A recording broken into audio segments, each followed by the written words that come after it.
So I guess today I'll finish what I began 2 weeks ago, addressing this topic of believers, contemplatives, and the future of human civilization, a rather grandiose title.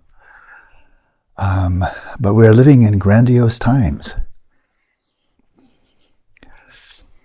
And I couldn't say everything in an hour and 40 minutes last time, so there's something left over. But last time, 2 weeks ago, I focused really primarily on the problems that beset us in modern human civilization.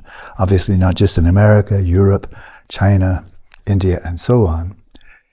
And so it was a lot of discussion of the first of the four realities, four Aryas, and that's an accurate translation of what is loosely and rather misleadingly translated as the Four Noble Truths. Because when you look at the first two truths, suffering and the cause of suffering, there's nothing noble about them at all. But these are four realities, four Aryas, and that is once one has seen the actual nature of reality, realize nirvana, realize the absolute space of phenomena, realize the emptiness of inherent nature of all phenomena. Once you've realized that with a direct, non-conceptual, immediate realization, and then you come out of that realization and you look back on this world, what leaps out at you as the most important truths that sentient beings are facing? What are the truths that you see, the realities? Because there are countless realities. The intestines, what was it? I remember there was a fellow who did a PhD on parasites in the intestinal lining of pigs, and he spent like 4 years studying that. So there's many things you could study. I thought that was really quite esoteric. It's not a long time ago.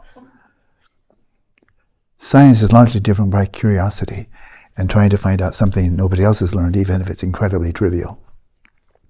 But from the Arya's perspective, what leaps out as they look upon us here is they're just seeing us floundering in an ocean of suffering and sometimes enjoying it and not even knowing it's suffering. But then with their laser-like insight, seeing, okay, here's the bandwidth of suffering, and what are its causes? What are the fundamental causes, the eradication of which would actually free us from the entirety of the ocean of suffering, the whole range of suffering. That's big, that's a huge reality. And then seeing from their own experience, this is not belief now at all.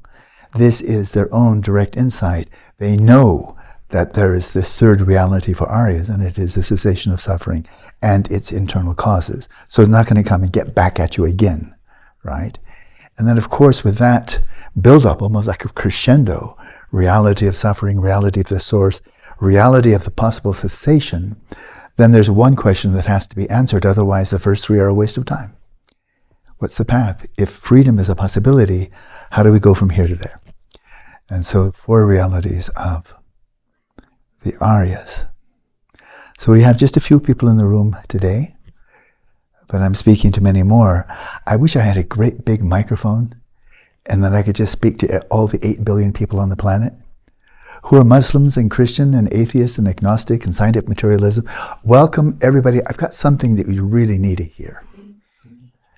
And whatever your belief system is, well, ethnicity, of course, who cares? Gender, who cares? But this is really important for everybody, not just for Buddhists. And unlike religions at large, absolutely unlike scientific materialism specifically, what I'm about to share is not faith-based.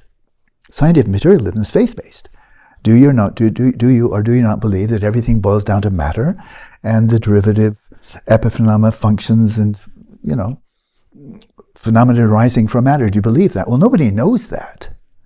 But that's the fundamental article of faith of scientific materialism. And if you don't believe that, there are many occupations that will be kind of closed to you. And it's faith. It's faith. It's not faith in God, it's faith in the primacy of matter. And why this is a matter of urgency, why I just wish I could reach out and say, can I just have an hour and a half of your time? It might really be beneficial. Like knowing there's a medicine, there's a plague, and there actually is a medication that can prevent it or heal it if you have it. Wouldn't you want everybody to know? And that's it. Suffering doesn't have any boundaries. It's not for religious people or non-religious people. And the contemporary quality of this sutta that we're going to return to momentarily is utterly striking, this Kalama Sutta, because it's so utterly for us now. In a country, India 2,600 years ago, where then, and like now, as it is now, India has always been pluralistic. Unlike Europe, unlike communist China, unlike the Muslim countries, there's really one faith that absolutely dominates the whole country. In China, it's scientific materialism, communism, and much of the history of Europe, it was overwhelmingly Christian, and so on. But India was never that. It was never dominated by one creed, one belief system. Not so-called Hinduism or Jaina or Buddhism or anything else. It's always been pluralistic. They've never had a government that aligned itself with, and there's the fist coming out, aligned itself with one creed and demanded orthodoxy. It never happened. So as we return to this sutta, we'll see the people of Kesaputta being perplexed because they're living in this very pluralistic society. And anybody who has a soapbox can get up on it in India. Probably not a soapbox back then. I don't know what it'd be. But I have the truth. They're all wrong. They're completely confused. But I have the truth. And the next one comes out, that last guy, he's wrong. I have the... And they got really confused and maybe kind of exasperated. That's my sense. And so when the Buddha comes to town, then they're already feeling this enormous exasperation built up over months or years. And just now this guy is said to be enlightened. What's new, pussycat? You know, we've had all kinds of people saying they're enlightened. One more. And so we know the story. And the Buddha congratulated them on their skepticism and saying you're being doubtful about what you should be doubtful. So today we're going to be venturing into, I think really to my mind, I'm very sincere here, very exciting territory, thrilling territory, uplifting territory. And I hope you can listen to the words from the sutta and onward as if you've never heard them before, because maybe you haven't. But let's begin with our own motivation for being here, for practicing Dharma, for the few in this room, and presumably a few more listening by way of the internet. Let's pause for a moment with the awareness that I will offer you my very best, drawing from magnificent sources. So I know my motivation, and so in order to make this time together as meaningful as possible, that doesn't depend simply on what I say or what you understand. To a large extent, it depends on motivation. If the motivation is deep, it's profound, it's benevolent, then this hour and a half or whatever that we'll spend together will be very meaningful. If the motivation is just kind of, as Khandro Rinpoche say, just okie dokie, then not a big deal. So let's pause just for a moment and arouse the most meaningful motivation we can. I would suggest bodhicitta. Unless we do so quietly.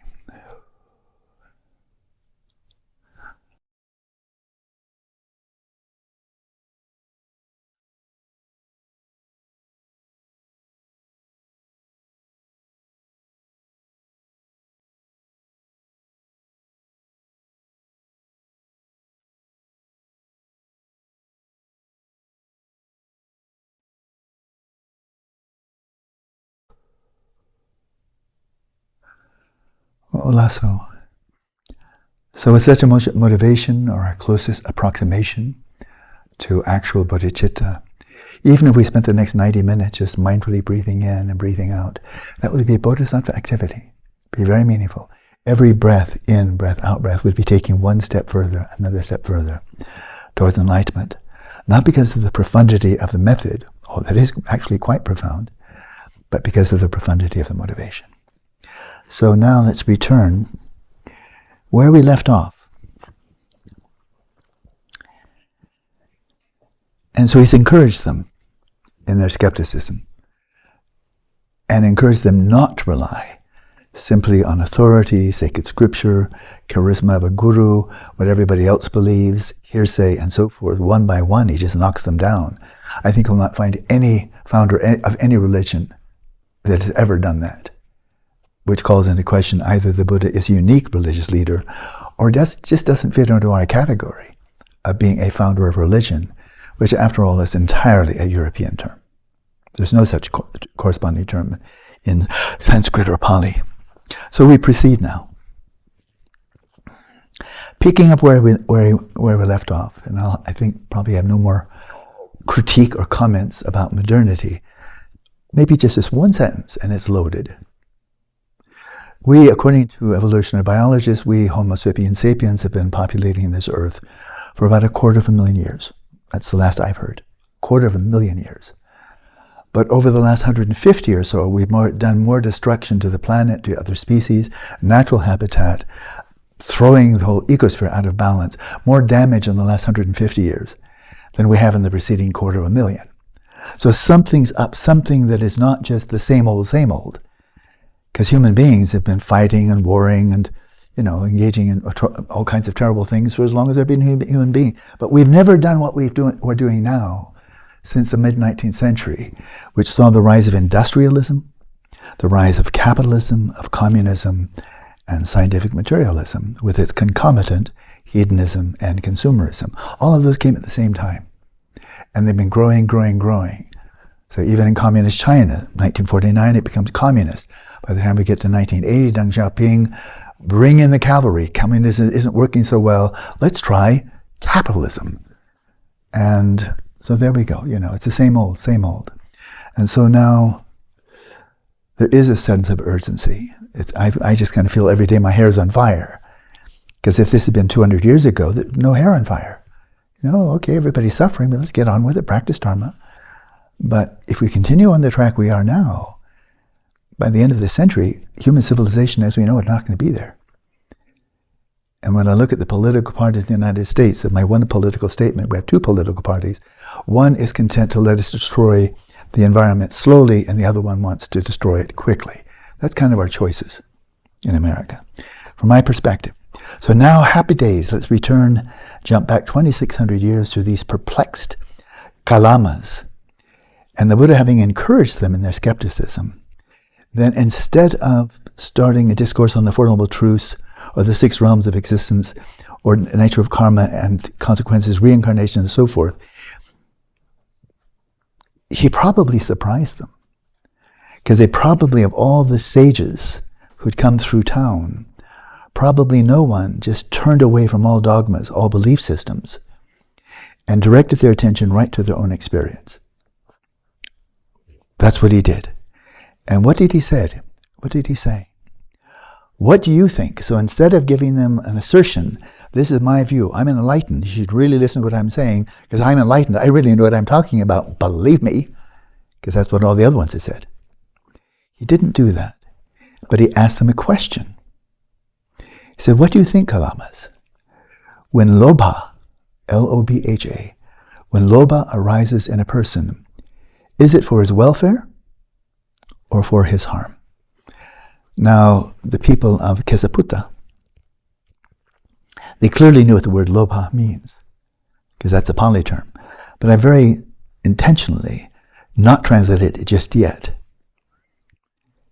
Lobha is translated variously in English by very knowledgeable translators.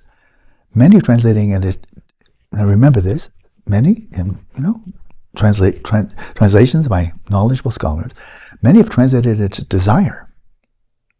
But others translate it as attachment. Others translate it as greed. And some might translate it as lust. Some have translated it as passion. But now wait a minute. These are very different terms. Desire, I have a very mild desire for a bit of water. Or that lobha. But we're all can speak English very well. Desire, that covers some very big bandwidth. Desire to achieve enlightenment for the sake of all sentient beings. Greed, that's for greedy people, right? And attachment, well, attachment has a positive connotation in modern psychology, but we also say, oh, you're very attached to this, don't be so attached. But these are very different terms. So which is the right one?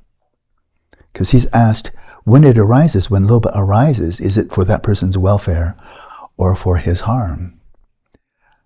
Well, it'd be very easy if we throw out desire, because we all have desires, and desiring a glass of water when you're thirsty can't be a big problem. Otherwise, we just all starve to death or die of dehydration. So that doesn't make any sense. That's a bad translation. But I've used attachment. But a lot of people, I'm not attached. I'm not that attached. And then greedy, no, that's Wall Street. You know, greed is good, said Michael Douglas in one movie. Greed is good, you know. But I don't feel I'm very greedy. And passionate, not particularly, I'm kind of pretty calm. So one could see the box for lobha and think, I don't think that really applies to me. I'm not really greedy or lusty or like that. Maybe that's not my problem. But we need to know exactly what does lobha mean. But you know, it's one of the three poisons. But what really does it mean? Well, the person who's listening to the Buddha, apparently he understands. And he says, when it arises in a person, is it for his welfare or his harm? And the person speaking, maybe he's the mayor of the village, I don't know. He says, for his harm.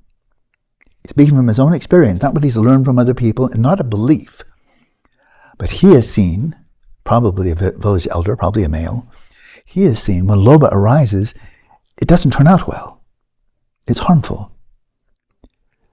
And so Bhikkhu Bodhi, who's one of my favorite translators, he's translating as greed.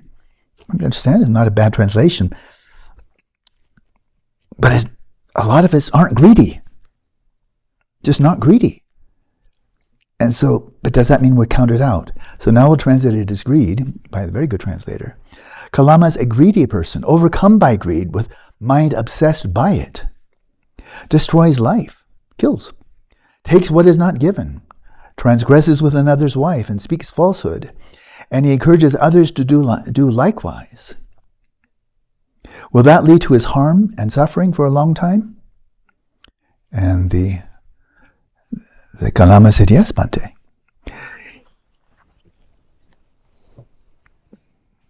The issues the Buddha is raising here are so fundamental. Anybody who's not concerned must be, almost brain dead. Because we ask the question, why are we suffering? Why are we so vulnerable to suffering? There's a problem with suffering in the world, whether you're a theist or a non-theist, whatever, but why are we suffering? And the second one is the problem of evil. Of killing, of stealing, of lying, sexual misconduct, and so forth. Why do people do evil things? He just gave a short list, but it's a pretty big one. Killing and stealing, sexual misconduct, lying, and then encouraging other people to do so as well. Why do we do that? Are any of us innocent, having never done any of the above? Why do we do that? Now, I'm going to jump back to my youth, when having spent all my teenage years aspiring to become an environmentalist, environmental biologist, environmental activist. That is meaningful. I can give a whole life to that. Really planning on it, and love to be out in nature, backpacking, hiking, photographing animals, and so forth and so on. By the time I got to 20, though, I was in university for a couple of years. I could see that humanity, way back in 1970, didn't know about global climate change. I didn't know, but the scientists did know already back then. They saw it coming. But I looked at what we human beings are doing, especially in America, a very rich and powerful country, how we are continuing to wipe out other species and violate the environment, waging war, as it were, on the environment, conquering nature, to our own detriment. Destroying our own home, let alone that of other species. And I looked at this, and I was really perplexed. I was one of these people. I was perplexed. Our human modern industrial society, America, the most powerful and the wealthiest at that time, doing the most damage. Why are we violating our own environment? Because we don't have a spare. It's not like an orange, you suck it dry and then go into the second orange.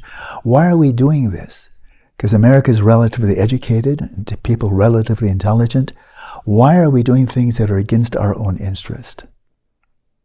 When it's right there, the evidence is there. The scientists had done their job.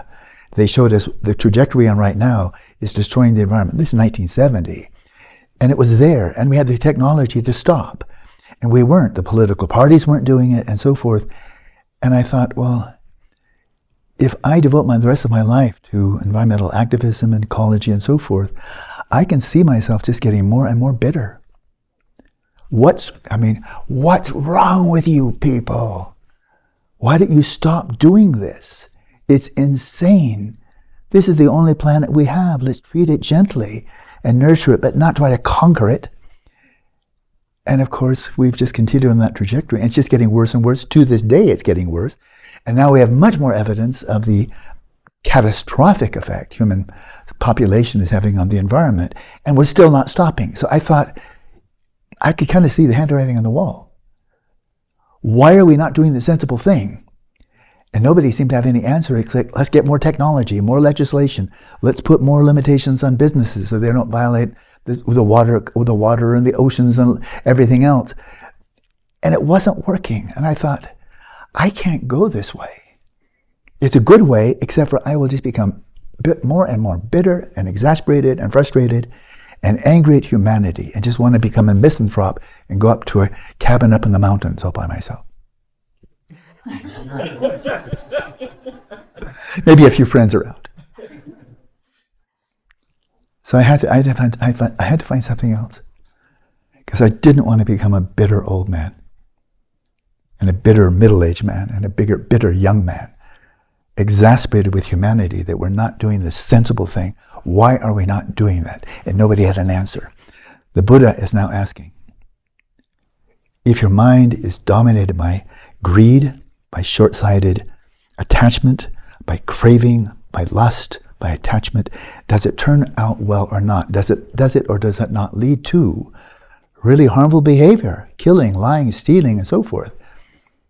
But he's asking them to go right back to their experience and look at their own experience. He's not talking about any belief here. He's asking them, and they can answer whatever they like. So he starts with lobha. Lobha, attachment. But he doesn't define it. Apparently they knew what he was talking about, but especially if you don't read Pali, lobha, what's that? But then, of course, he turns to the next two of what we know as the 3 point. Oh no, before he goes to the next one, he says, now, what do you think, Kalamas? Once again, drawing them right back to their own experience. What do you think, Kalamas, when non-lobha, that's just what it says, non-lobha, arises in a person? Is it for his welfare or for his harm? And the person, for his welfare, Bhante. That turns out well. Kalama is a person without greed, not overcome by greed, his mind not obsessed by it, does not destroy life, take what is not given, transgress with another's wife, or speak falsehood, nor does he encourage others to do likewise. Will that lead to his welfare and happiness for a long time? Yes, Bhante. Yes, Bhante. See, this is no belief here at all. Just keep your eyes wide open, be perceptive, attend closely, and when lobha arises, how does it turn out?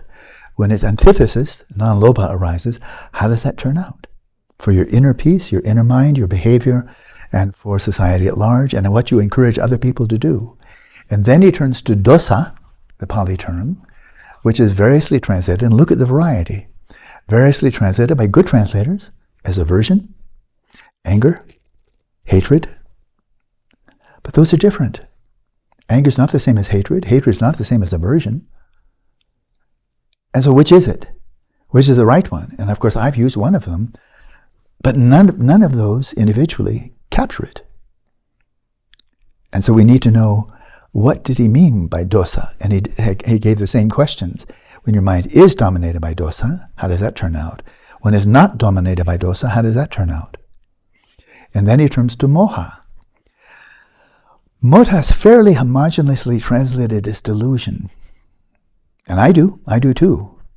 The problem with that is, I was just checking it out on the internet. How is delusion understood in modern psychology, as in delusional disorder? Delusion is a disorder, so delusional disorder sounds like delusion. If you suffer from a delusional disorder, you're psychotic. You need to be institutionalized. You're seriously ill and may be a danger to yourself and other people, but you're unhinged, out of touch with reality. It's very serious. When you say you are delusional, you are saying among the various types of psychoses, you have one of them.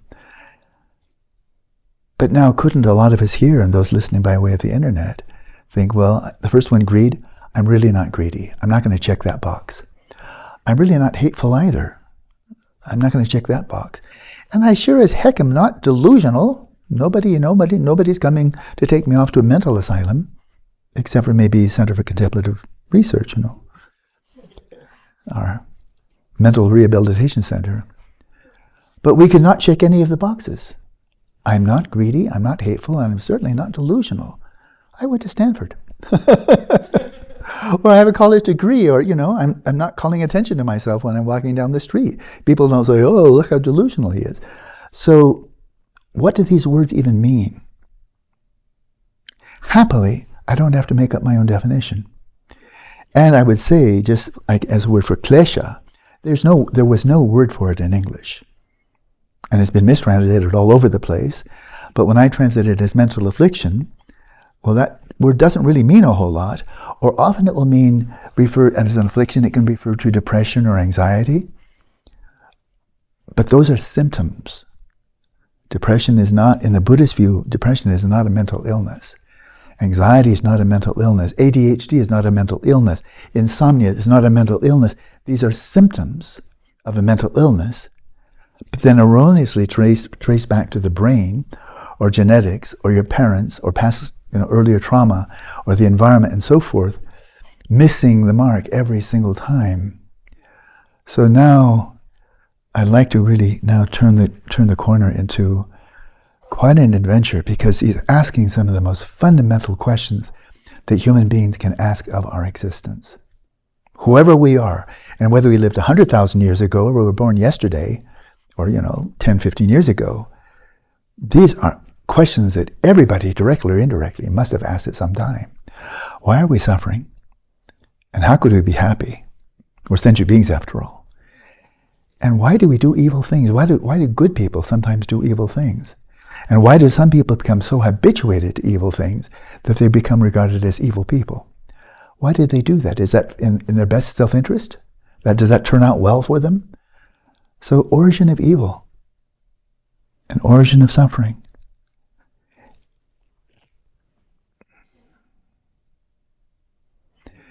And one of the core themes from last time, and it will carry over into this talk, is distinguishing between belief and knowledge. Believers and contemplatives who have a type of knowledge.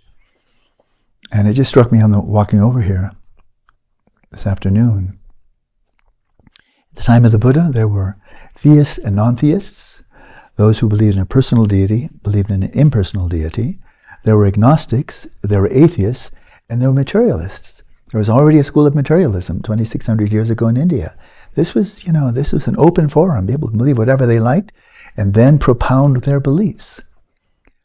But for all of these positions, atheism, theism, non-theism, polytheism, personal God, impersonal God, these are all beliefs. They're all beliefs. And the one that looks like it's really honest, agnosticism, means, I don't know. Well, that's a fact. If you don't know and you know you don't know, that's good. But the problem I've encountered many, many times is, for example, a scientist that I know commented in a big public setting, we, speaking for the scientific community, we don't understand the nature of consciousness. That's a fact. And then he said, nobody knows the nature of consciousness. Now that's a huge belief. How do you know that nobody knows? And I find this endemic among agnostics. Agnostics self-professed, I don't know. But so often, underneath that factual statement, I don't know, is the implicit belief, nobody else knows either, and therefore I don't need to inquire. Well, nobody else knows either. I mean, that is a gargantuan belief.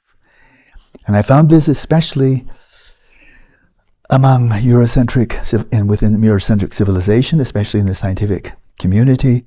If we don't know, nobody knows.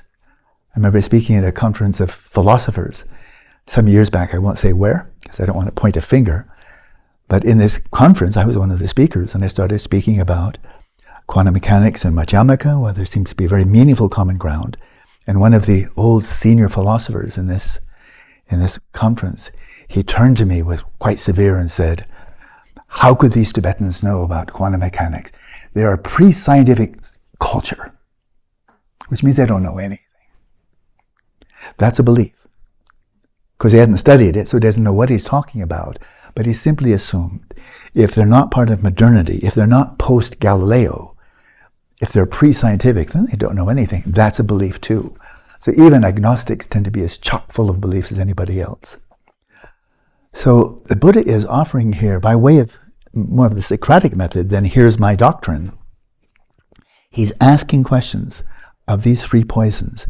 When your mind is dominated by them, how does that turn out? How does it affect your behavior and the kind of behavior you encourage on the part of others? And when they're absent, or you're actually cultivating the antidote, your mind is not dominated by attachment or hatred or delusion, how does that turn out? It's radically empirical and fundamentally pragmatic because it's addressing questions we're already asking. That's a crucial point. We're already asking. So now let's turn to an authoritative, it's something of a modern classic, frankly, and it was written by one of my beloved and revered lamas, Genlosen Gyatso, who, in His Holiness, under his auspices, established the Institute for Buddhist Dialectics in Dharamsala in 1973. Among all the geshes, I mean, there are hundreds of geshes, must have been at that time, many, many geshes and scholars and so forth, among all, and he could have had a choice. The Dalai Lama could have picked on any geshe. "I'd like you to be the director of this institute I'm establishing in Dharamsala. Do you agree?" They're going to say yes. And nobody's going to stand, I'm sorry, I'm busy. He could have literally chosen anyone he wanted. And he chose a scholar who wasn't even a geshe, Genlosen Gyatso. He was a superb scholar, never finished his geshe degree, but he was an outstanding teacher. I was a kind of a brilliant teacher, frankly. I know, because I trained under him for many months, quite intensively. He appointed Genlosen Gyatso as the director of this new institute that His Holiness created, unlike the great monastic universities, Sera, Ganden, Depung, because most of the youth, boys that matriculate there, they're 10 or 12, 14 years old, and they're uneducated. So they're coming there, and this is the first education they get. They learn how to read, and then they learn basic logic, and they start memorizing texts all over the place. But it's really designed for people who have no education. And that's true for the nuns as well. In traditional Tibet, they come in the monastery, they've had no education. They might or might not read, they'll know how to read, but they'll learn that pretty quickly. But when I told His Holiness when I was 22, I wanted to take ordination, I wanted to become a monk, and I wanted to go down to Sera Monastery, which is the monastery of both of my primary teachers back then, Geshe Ngawang Taige and Geshe Rapten. I wanted to go down there, and I was 22 years old, and had become fluent in Tibetan by then. And His Holiness listened and said, "Well, that's a very good aspiration, but it's a really bad idea, because you're going to be put into a class with a bunch of 12-year-olds who have no education, whereas you've had a lot of education in the West, and you're going to be 10 years older than them. That's not going to be a good fit. But don't worry. I'm starting an institute for people like you." And so I took ordination and bang, went right into it. And all my fellow monks were about my age. And there were two other Westerners, but they dropped out. One from cholera, the other one from hepatitis. I got hepatitis. That was the time I got it the third time. And I stuck there because there's just nothing else to do. And I didn't want to go home. There was nothing back there for home that I wanted. Nothing. So I stayed.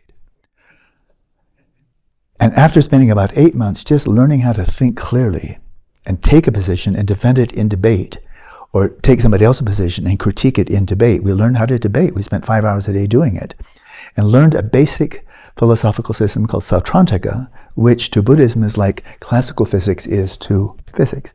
Very sensible, very practical, very substantial. And so, but then after that, in this course of education, that if I'd finished it would have taken 15 to 20 years. The next course, which I took, was on Buddhist psychology.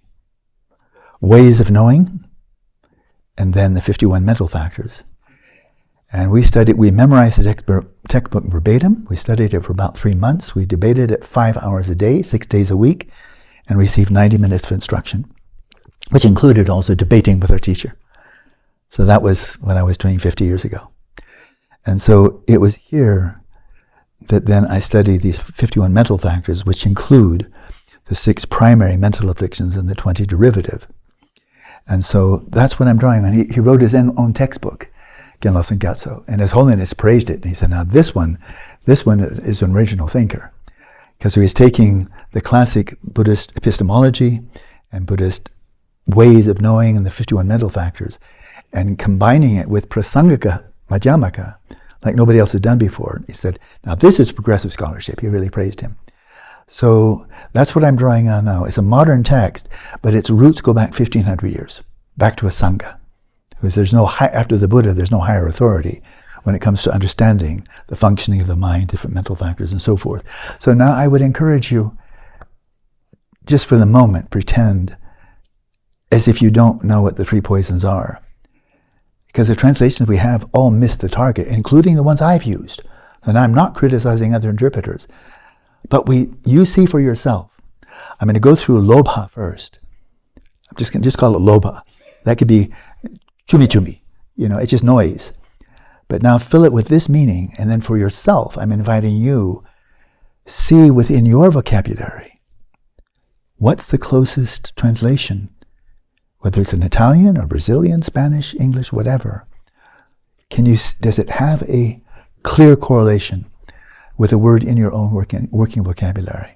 So here it is, from Genlo Sengatsu, outstanding authoritative text, rooted in 1,500 years of tradition, going back to the Nalanda tradition, which His Holiness praises tremendously and for good reason. So here it is. In Pali, Loba, Sanskrit, Loba, and Tibetan Chakpa. This is technical, but I'll read it and I'll try to make it as crystal clear as possible. I'm going to call it attachment, but you'll see it's not very accurate, and it's the best I can do. Maybe you can come up with something better. Or loba, by its own essential nature, by its own characteristics, has the function of causing a striving for, or intense longing for, a contaminated phenomenon, which is its object and on which an aspect of attractiveness has been superimposed. So a contaminated phenomenon. Contaminated phenomenon means any event, any phenomenon thing that's generated by the force of karma and klesha. And we're thrown into this life by the power of karma and klesha, propelled into this in the Buddhist worldview. But we're focusing then, and if it's lust, then it's, for example, if it's lust, then it's focusing on some sensual experience. It could be sexual, it could be other lust for sensual pleasures of all kinds, taste, smell, sound, and so forth.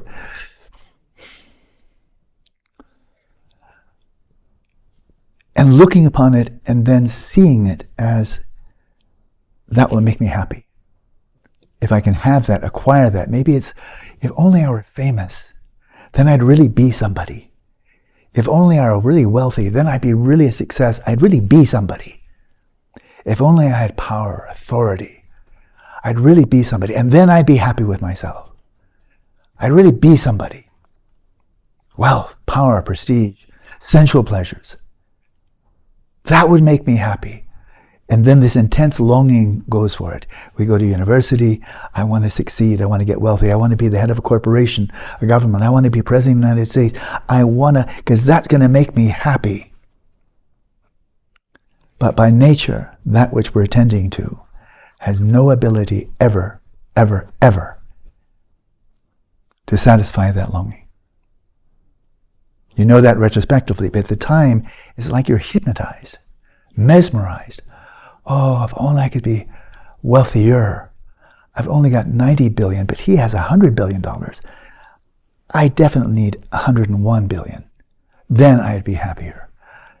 I have this much fame, but if I were as famous as that person, if I was influential as that person, that's lobha.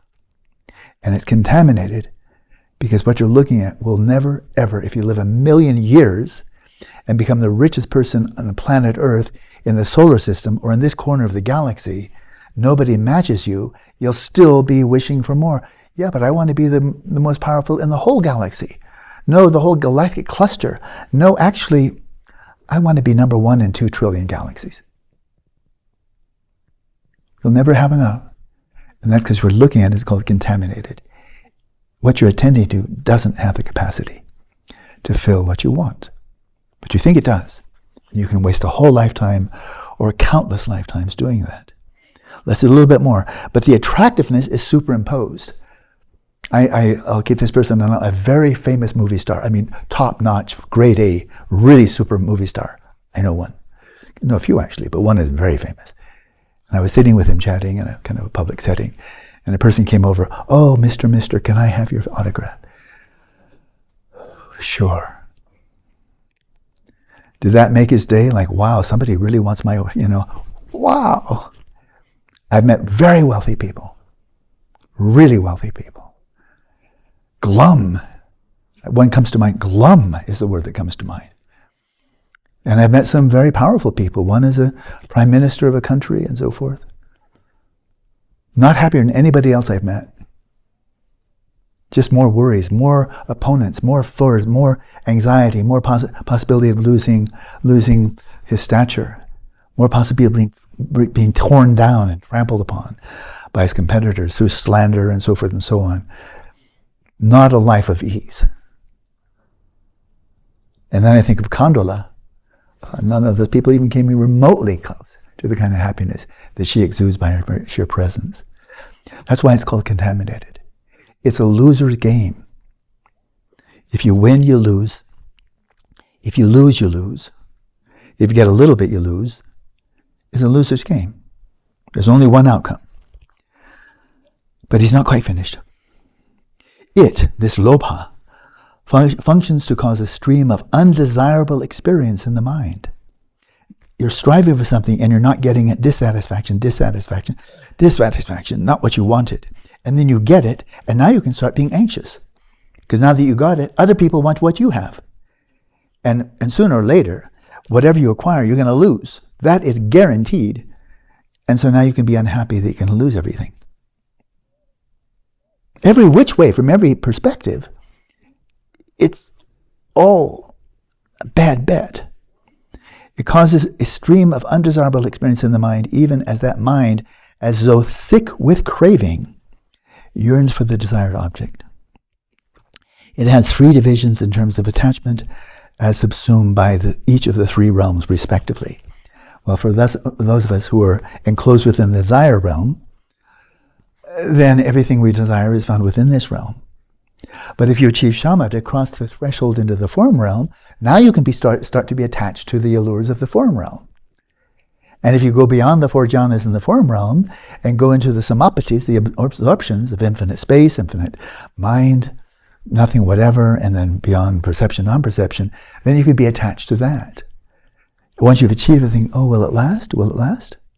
Will it last? And Gautama, as you know, when he met the 2 samadhi masters, he achieved that very quickly. And then he saw that his anxiety was reality-based. That as long as you're there, it's really swell. But you can't stay there. And sooner or later you come out of samadhi and you're right back where you were. And nothing has happened and you are not free.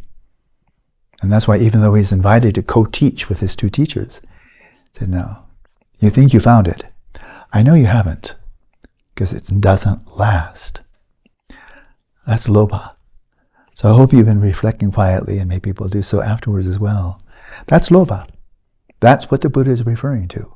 This is definitive. This is in the Buddhist tradition, this is the meaning of lobha. That's it. Like you want to know about relativity theory, Einstein has written about relativity theory. What he wrote is true of relativity theory. If you disagree with him, then you don't understand relativity theory because he invented it. This is definitive of the Buddhist tradition. Lobha. And now I can ask, in your life, whether it's a long life or not yet so very long, have you ever experienced lobha? And what kind of contaminated objects have you been fascinated by? Lobha. It's huge. Now, once the mind is dominated by lobha, which has aspects, just like Buddhism has aspects of science, aspects of philosophy, aspects of religion, aspects of ethics, but it's not just any one of those, but these are multiple facets of the same jewel. Well, this is a toxin. This is a poison of the mind, and it has aspects on occasion of greed, aspects on occasion of attachment, aspects on occasion of afflictive desire, and lust, and hedonism, but it's not any one of those things. But now he said, that's what it is.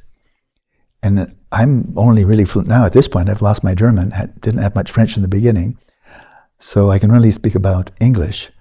But a number of you are fluent in other languages, so you can ask yourself, in your language, do you have a really close approximation of lobha and what it is in your language? Because the gravitas here is immense. He's saying this is one of the roots of all the suffering you've ever experienced. In his first discourse on the Four Noble Truths, Four Realities for Aryas, when he pointed to the second reality of the source, he didn't speak about ignorance. He spoke about lobha. This is the fundamental cause. Now it stems from ignorance, because you don't know that's contaminated. You don't know that will never satisfy. It will give only dissatisfaction while you haven't gotten it, and then anxiety when you have gotten it, and then misery when you lose it. Those are the outcomes. There's no other outcome. This person had attachment and lived forever after happily. No. Maybe in this lifetime, but then you're dead.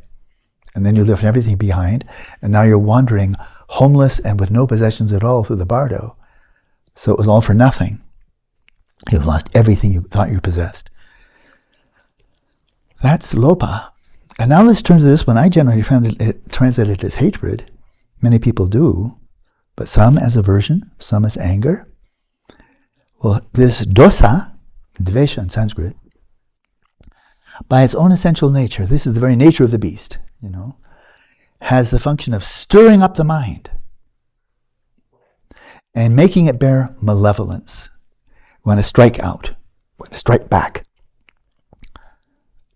And why? Because we already had lobha, and either something, and I'm desiring that, I'm pointing to nothing, I'm desiring that, and then somebody gets in the way, or something gets in the way, and now I can't get it because you're here. That's pissing me off, right? Get out of the way. Get out of the way, because I want what's behind you, and I'm angry, and if you don't get out of the way, I'll make you sorry, right? That's where the malevolence comes in. Or, that's one way it happens, and the other one is somebody brings me something I don't want. I was just sitting here minding my own business, and then somebody brings me something that brings me misery. Well, that pisses me off. You shouldn't be doing that. Why are you doing that? I didn't want this. Stop doing that. You won't stop? Well, stop or I'll make you sorry for it. And that goes for individuals and countries and so forth and so on. Somebody's getting in away from what you do want, or they're giving you something you don't want, and then dosa arises. And it stirs up the mind. You're quite peaceful, and you might generally say, at 5:01, I'm a very peaceful person. And at 5:02, you're cussing at the top of your word and bringing out your fist. 5:01, very peaceful. And then this person came along, and there it is. It stirs up the mind. It's never peaceful. It's never serene. It stirs up the mind. And making it bear malevolence, and when focusing upon an object with any one of the three poisons, attachment, hatred, and ignorance, and it functions to stir up the mind and make it harsh. It comes out in harsh words, harsh facial expression. It's one of the easiest things for affective psychologists like Paul Ekman. Anger, hatred, it's so easy to spot. It's got markers, and as Paul Ekman found out in the 1960s, the marker, the facial expression correlated with anger, is universal. From Papua New Guinea to Tokyo to Buenos Aires to New York City to London, people, if you're showing anger and you're not good at concealing, everybody can see. Everybody can't see lust because it's not an emotion. Attachment's not an emotion. You can be just sitting here with a very calm expression and just having enormous craving and greed happening. People can't see it until you act. But anger, do I look very happy to you? That's the marker. Anybody can see it. But a person like Paul Ekman can see it when it just flashes across your face for a tenth of a second, because he's learned how to see it. These very fleeting moments. It happens and it's gone, and a person who's not trained in observing doesn't see it at all. A person like Paul Ekman, yeah, you showed it, and then you, like a poker player that dropped one of your cards and pick it right up again, and then you cover it over again.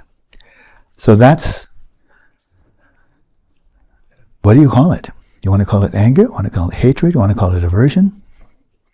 It's dosa, and it stirs up the mind, makes it harsh.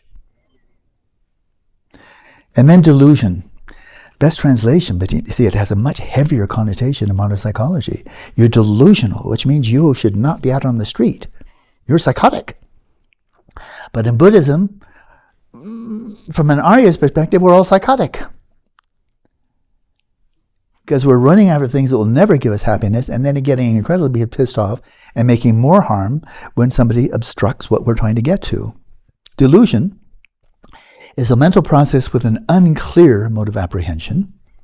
So first of all, you're just vague, you're not clear, dull, as though darkness had descended on the mind. And from that comes the ignorance, or avidya, which is an unknowing or non-awareness.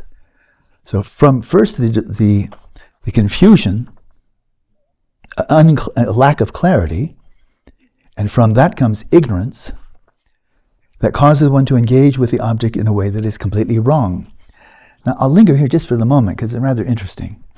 The way I'd understood this for a long, long time was, first, we're ignorant of something. We don't know why we're unhappy. For example, to get very personal, I'm really unhappy, really depressed, and I don't know why. And we're looking for a reason. We, with human intelligence, I see. It's my job that's making me unhappy. Or it's my spouse, or it's my next door neighbor, or it's the political scene in America right now, or it's the weather. That's why I'm unhappy. So first of all, we don't know.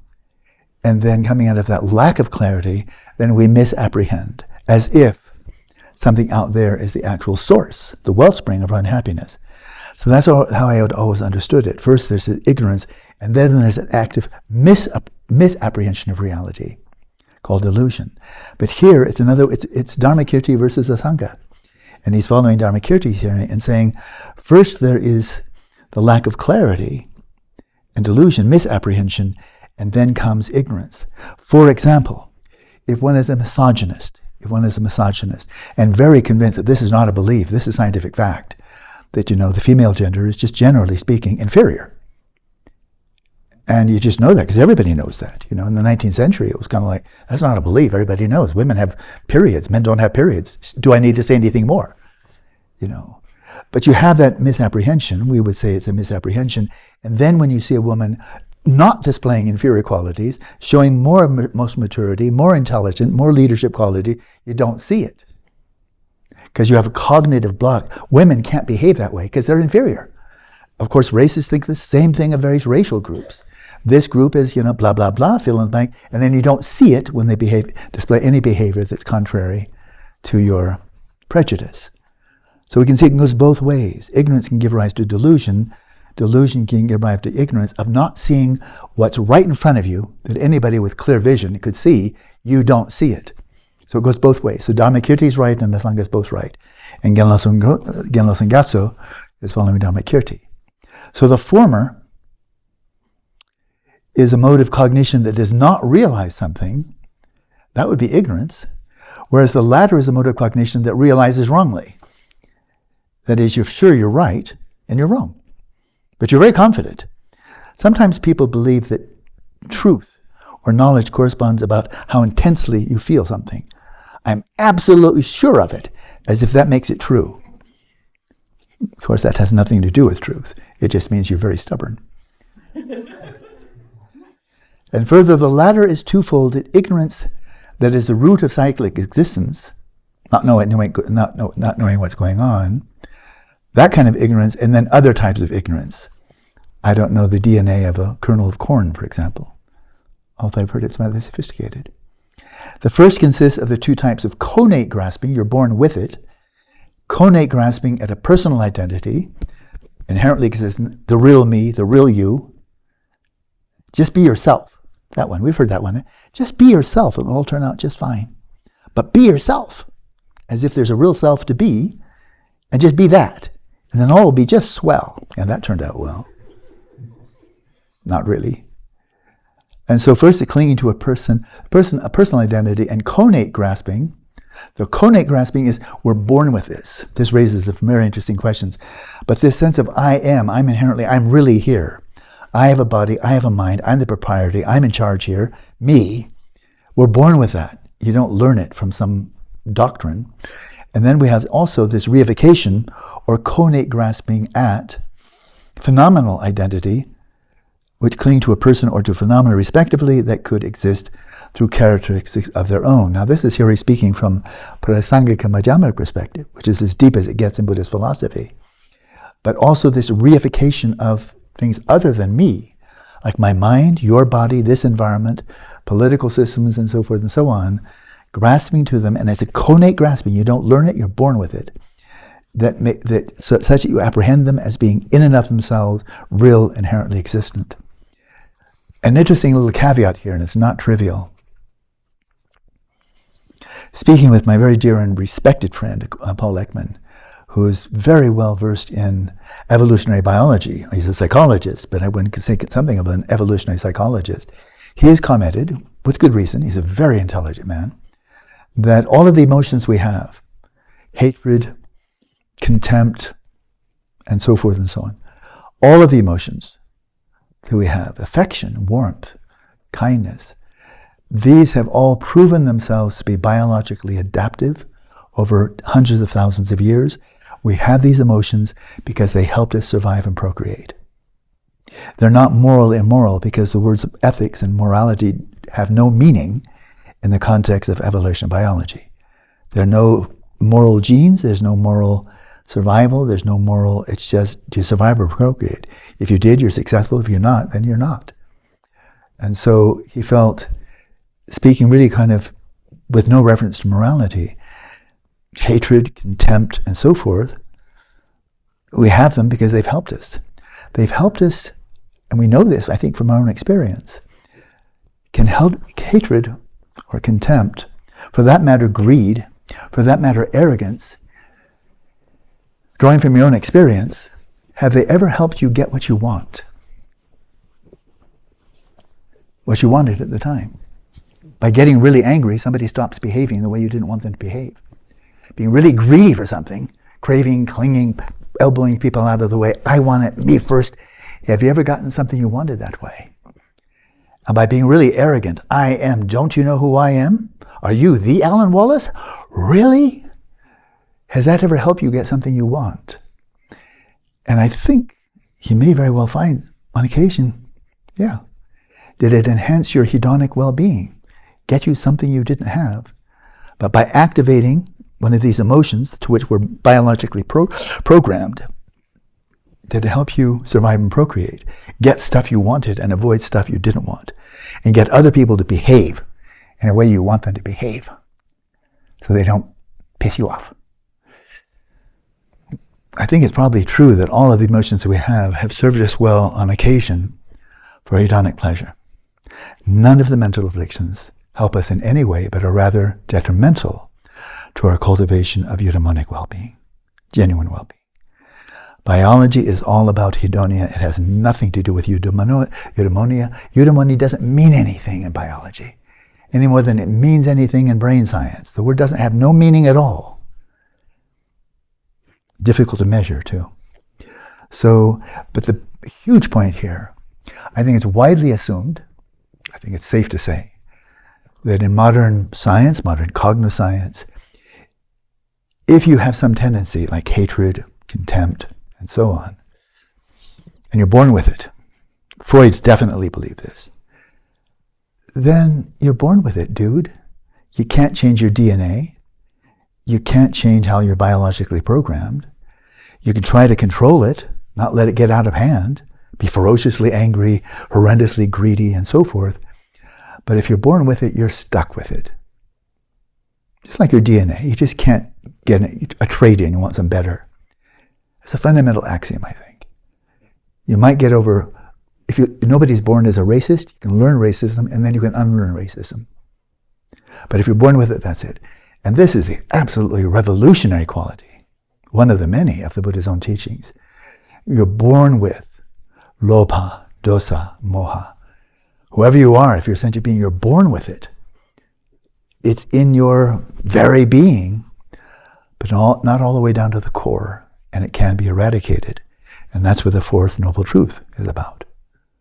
Connate is not about just overcoming or subduing or even eliminating acquired mental afflictions like racism, misogyny, and so forth and so on. Those you have to learn. You can eradicate all the acquired mental afflictions and still suffer enormously because of the connate ones, the instinctive ones, the ones you're born with. So moha, if not delusion, because it's such a heavy term in English, what? Confusion is a bit limp. I'm confused about something. Well, so what? I thought it was only 100 billion galaxies, and then she said there's 2 trillion. That's like 20 times bigger. Did it happen all at once? That it got 20 times bigger? Or did they just get a better telescope? And if it's 2 trillion today, what about 10 years from now when they have a better telescope? Will it be 4 trillion? I'm kind of confused. So, but to have the understanding whether or not you can find the correlated term in your native language, to have the understanding, the stakes are very high here. Because we want to totally eradicate, uproot so it can never arise again, the connate, lobha, dosa, and moha. But you better know what you're eradicating. Some people have foolishly translated lobha as desire and then thought, well, the ideal then is to have no desires.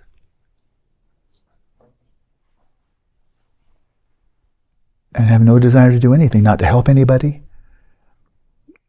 That's foolishness. And as Bhikkhu Bodhi has commented, sometimes moral indignation is a very knowledgeable monk, outstanding person really. But he said there's a place for moral indignation. The mind is stirred up. You're seeing injustice, you're seeing evil, and it's being accepted and nobody's doing anything about it. There's a place for moral indignation. And this is one very knowledgeable Theravada monk. He's right. Well, is that the second poison? What is this monk saying? You should the second poison not that bad? Sometimes it's really okay? No way. He's way too knowledgeable to say that. And for moha, can we identify it? We need to go in like a brain surgeon that's going into, to repair an aneurysm, but don't damage the tissue around it. Otherwise, the person could be really mentally impaired because of your surgery that's been botched. So don't take out too little. Don't take out too much. Find exactly what are these 3 poisons and hit them with a dart that just hits the mental affliction, nothing around it. The stakes are very high here, aren't they? But now we have this rather innocuous term, and it's literally translated as non-attachment, non-dosa, non-hatred, and non-greed. And it could be very easy to think, well, you mean the absence. But in that case, my pair of eyeglasses here are free of desire, free of craving, free of hatred, free of delusion. My eyeglasses are doing a lot better than me. Because they don't have any of those. They have none. They don't have any of the 3 poisons. So should I be praying the next rebirth to be one as a pair of eyeglasses? Well, then we find out, no, it's not just the absence of. It's the antidote for. It is the absence of, but it's an absence that is the antidote. So one of my favorites, really, is you remember the 5 jhana factors and the 5 obscurations? And how we have both of them already? We have the capacities for single-pointed attention. I'm focusing a single point on you right now. I didn't have to learn it. I'm doing it. That's the first jhana factor, and so forth. But remember that the 5 jhana factors, one by one, are serving as the natural inborn antidotes for each of the 5 obscurations. It's brilliant. really brilliant, cultivate, nurture, develop the 5 jhana factors, and they will in turn internally remedy, counteract, overcome the 5 obscurations. It's an inside job, you know. Well, likewise, non-lobha, non-dosa, non-moha, they are the absent, but they're also active, like an antivenom that neutralizes the venom. It's very powerful stuff. But you might not know that. Just saying non-attachment, you mean no attachment? Oh, big deal. You know, that's more than that. So now let's find exactly what that is. Non-attachment, by its own essential nature, we're looking at its defining characteristics here, has the function of being a direct antidote to attachment for the goods of the world. Goods is not only stuff. Let's always bear that in mind. It's not only stuff. It becomes something very abstract. You've written a book, and you're watching it on Amazon, and how is it listed? Is it among the top 100? Or is it down there 3 million?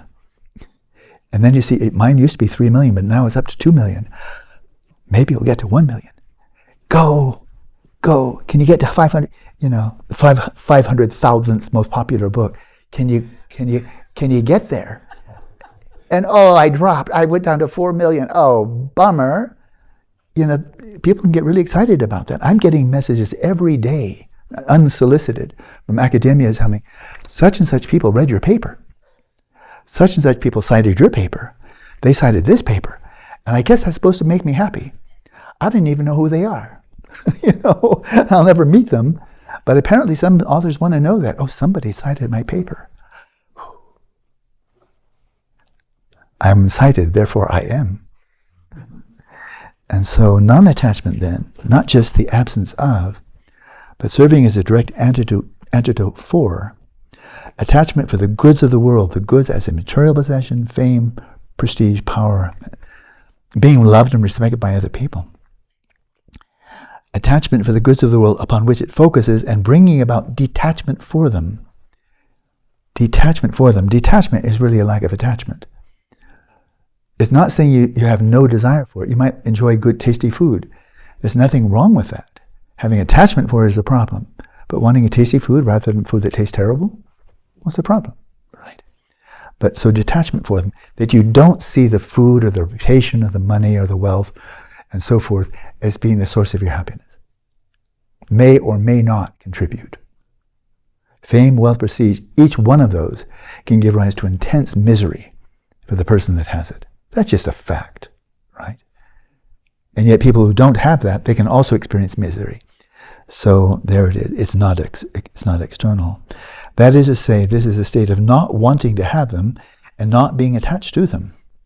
The negative particles used to describe this mental process, variously called non-attachment, without craving, mean that it is an antidote to. The same applies to the next 2 mental processes, non-hatred and non-delusion, and the function of non-attachment serves as a basis for blocking attachment and for increasing the spirit of emergence. Spirit of emergence is like a person who's been drunk on a binge for like 10 years, destroying his liver, destroying all his relationships, losing his job and so forth, and then finally coming to and said, I got to stop this. I'm never going to have another drop of liquor because it's destroyed everything I cherished. I've had it, I'll never touch it again. I've gotten 3rd-degree burns from alcoholism. I've learned my lesson, I'll never do it again. I'll never be tempted again because I know how it turns out.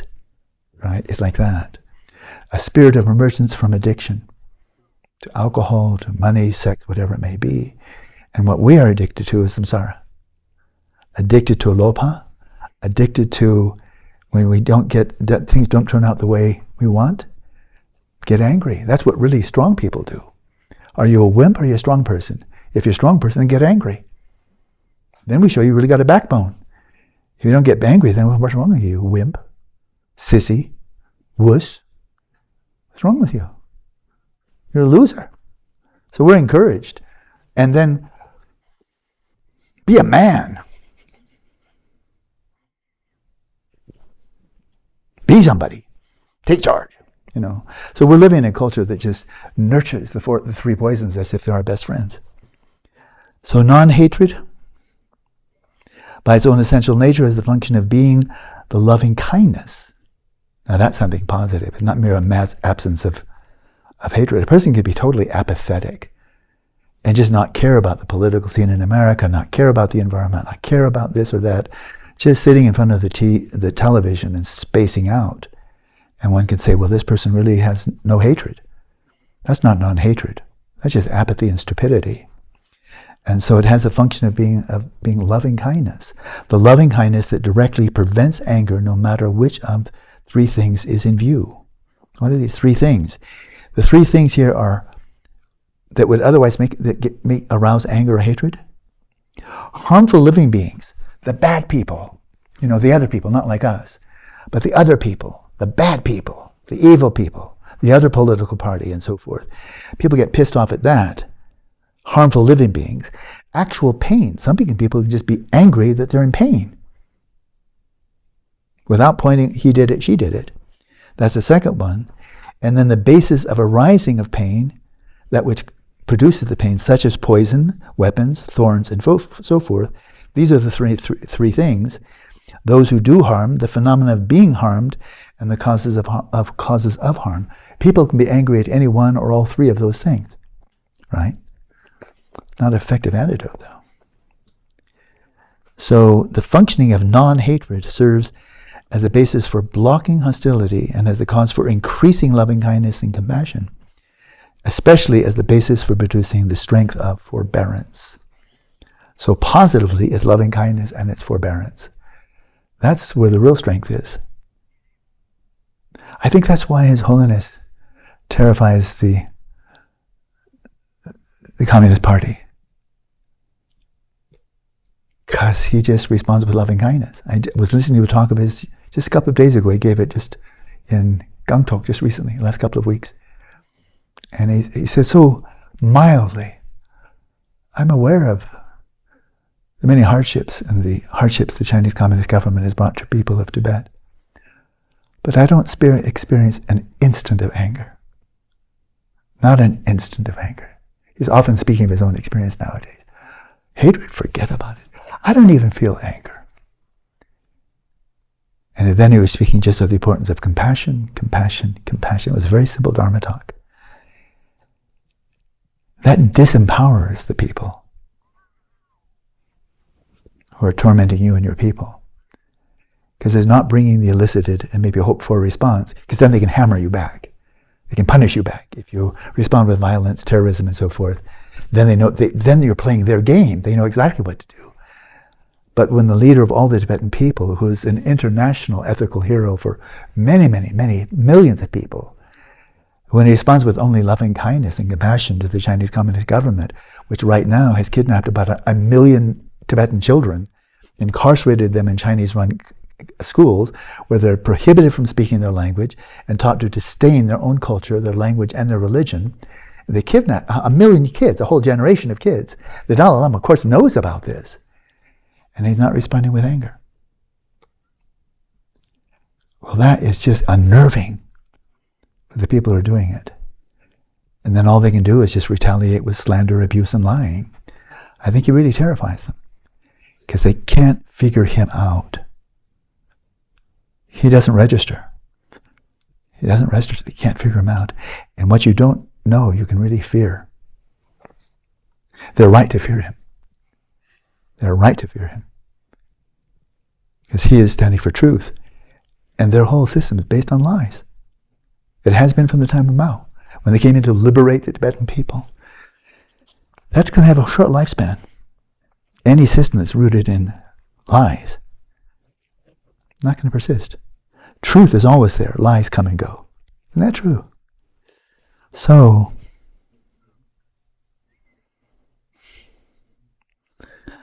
this non-hatred is loving kindness, the strength of forbearance. And then finally, non-delusion. By its own essential nature has the function of discerning the fine details of phenomena, which is an antidote for delusion. I want to take off my hat and bow with respect, not reverence, but with respect. Because at the time when modern science first began, 15th century with Copernicus, it was 1453 that came out with his great piece, and Galileo, 1610 or so, that he came out with his Starry Messenger, his brilliant discoveries, empirical discoveries, but that was exactly in the middle of this whole phase that lasted 250 years, 1450, 1750, no, 300 years. The witch hunting craze of Europe that made a whole society rather psychotic. A woman showed some healing abilities or any kind of mysterious ability, sometimes men, mostly women. And the first thing that came to mind is demonic possession. She's a servant of the devil. Let's find out whether it is true or not. Let's see if she drowns. They killed at least 100,000 women that way. Went on for 300 years. Now this is psychosis that is endemic. We know that retrospectively back then, but we know she's a witch. We know she's a witch. Look, she took some herbs and she recited some words, and she's a witch. She was reciting an incantation. Kill the witch, kill the witch. And these are intelligent people. And science was instrumental in bringing an end to that craze, that insanity that swept through Western Europe and all the way to the colonies in America. Science was instrumental in that. And the superstitions of attributing bubonic plague to, demons and devils and so forth, this is God's punishment, and to say more prayers or what have you. Science did exactly what he's saying for non-delusion. Examine carefully the phenomena. And then you can see it's fleas from China carried by rats, and the fleas carry the plague, and that's wiped out 1/3 of the European population. But they carefully inspect it, and they knock down one superstition after another, including, by the time you get to the mid-18th century, they weren't burning witches anymore. Science was largely responsible for that. That hysteria, that delusion. Good. By doing exactly this, don't just rely on beliefs, because there are references to witches in the Old Testament, but carefully investigate. Well, that science has proven very useful in that regard, overcoming so many superstitions but these are the empirical facts. I have great admiration for that. It may be connate, or can be brought about by. You can have connate non-delusion. Again, of course, in the Buddhist view of rebirth, there are children that are gifted, incredibly gifted with compassion, with wisdom, with insight, even with samadhi. Lama Zopa Rinpoche is a little boy sitting in samadhi when he's 3 years old. So these can be carried over, which means they're connate. You're one with them in this lifetime. Wisdom can. It's not just the mental afflictions. So it may be connate, or it can be brought about by hearing, reflection, and meditation. Its functioning blocks delusion. It counteracts delusion, increases intelligence, and gains mastery over the dharmas, leading to liberation and enlightenment. So we can see it's very closely related to intelligence and wisdom. All right? And we, again, to give credit where credit is definitely due, science hasn't helped us at all, as far as I can tell, for overcoming greed and hatred, for making us more ethical people, kinder, gentler, compassionate people. I don't see it's helped in any way, for all of its 400 years of success, of really bringing about greater eudaimonia. The word hardly even means anything. Only recently it's being cropped up in positive psychology, and they're trying to reinvent the wheel. So kind of useless. But when it comes to hedonic pleasure, increased health, longevity, better nutrition, transportation, communication, fantastic. So one can say the whole of Western science is hedonic science. It's been great. I love it that we can have a video that I didn't have to walk here from Santa Barbara, that I can go to Europe and not have to learn how to be a massive swimmer. It's fantastic. But it's all for hedonia, and does nothing to attenuate our mental afflictions, and nothing to bring about genuine well-being. Now, Tibet, for the last 1,200 years of Tibetan Buddhism, it was a total, complete failure at trying to do what they're never trying to do. That is, over the last 1,200 years since Padmasambhava, where are the technological advances in Tibet?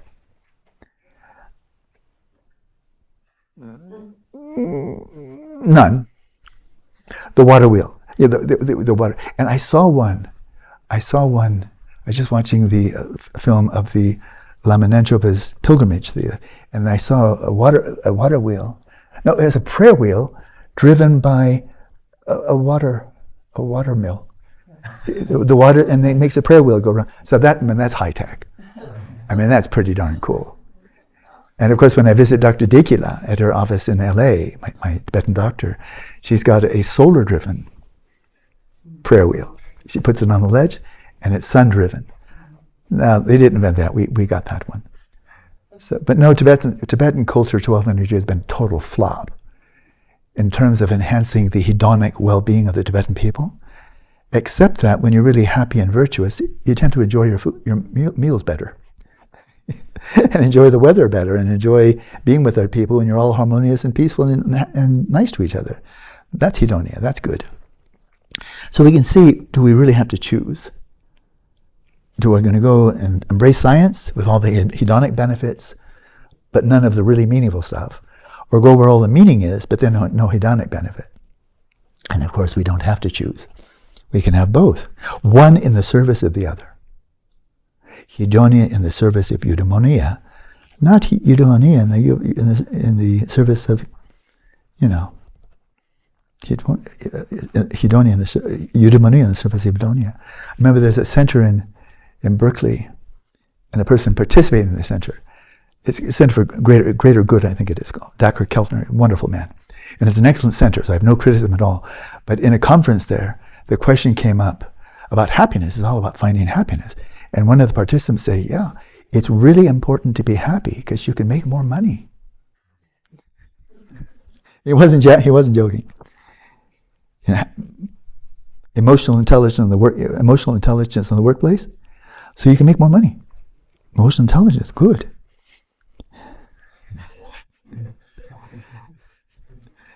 So there's a division into 4: connate non-delusion, non-delusion arising from hearing, from reflection and meditation, respectively. Okay, you can be born with it, but you can also cultivate it. In short, it can be encompassed within non-delusion that investigates how phenomena actually exist, and non-delusion that investigates the full range of phenomena. Jitawa can be shut up, and Jinyepa can be shut up. The kind of investigation that is examining how do they actually exist? Do they exist from their own side? Are they inherently existent? How do they exist? And the other one is just looking at the whole range. What's the range of phenomena? The 2 types of wisdom of a Buddha. But both of these are explored in modern science, for which, again, I have so much respect for so much of it. And physics is the one area I've been, have some serious training in. And so, again, from Galileo to Newton, James Clerk Maxwell, and then quantum mechanics especially, have fantastic benefits in technology all over the place, including my wristwatch. $50 watch that runs better than a Rolex from 100 years ago. This is a better watch than a Rolex that would cost, gold-plated and all that kind of jazz. So really cool. So in terms of exploring the range of phenomena, all these areas of specialization in science, it's fantastic. And how much knowledge they have, from genetics to astrophysics and so forth and so on. I mean, just the range, it's incredible. How many textbooks there are that are just filled with facts that are consensual. If you disagree, you're just wrong. But when it comes to, but how do phenomena actually exist? What are the actual origins of consciousness? Not a clue. How does the mind relate with the body? Don't know. What happens at death? Don't know.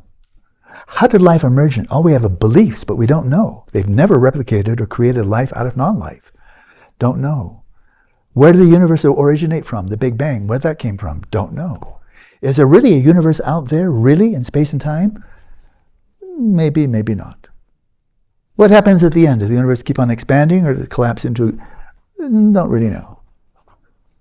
And so in terms of how do phenomena actually exist, what is the actual nature of the mind, cittata, what's the actual nature of phenomena, dhammata, confusion and ignorance, pretty much.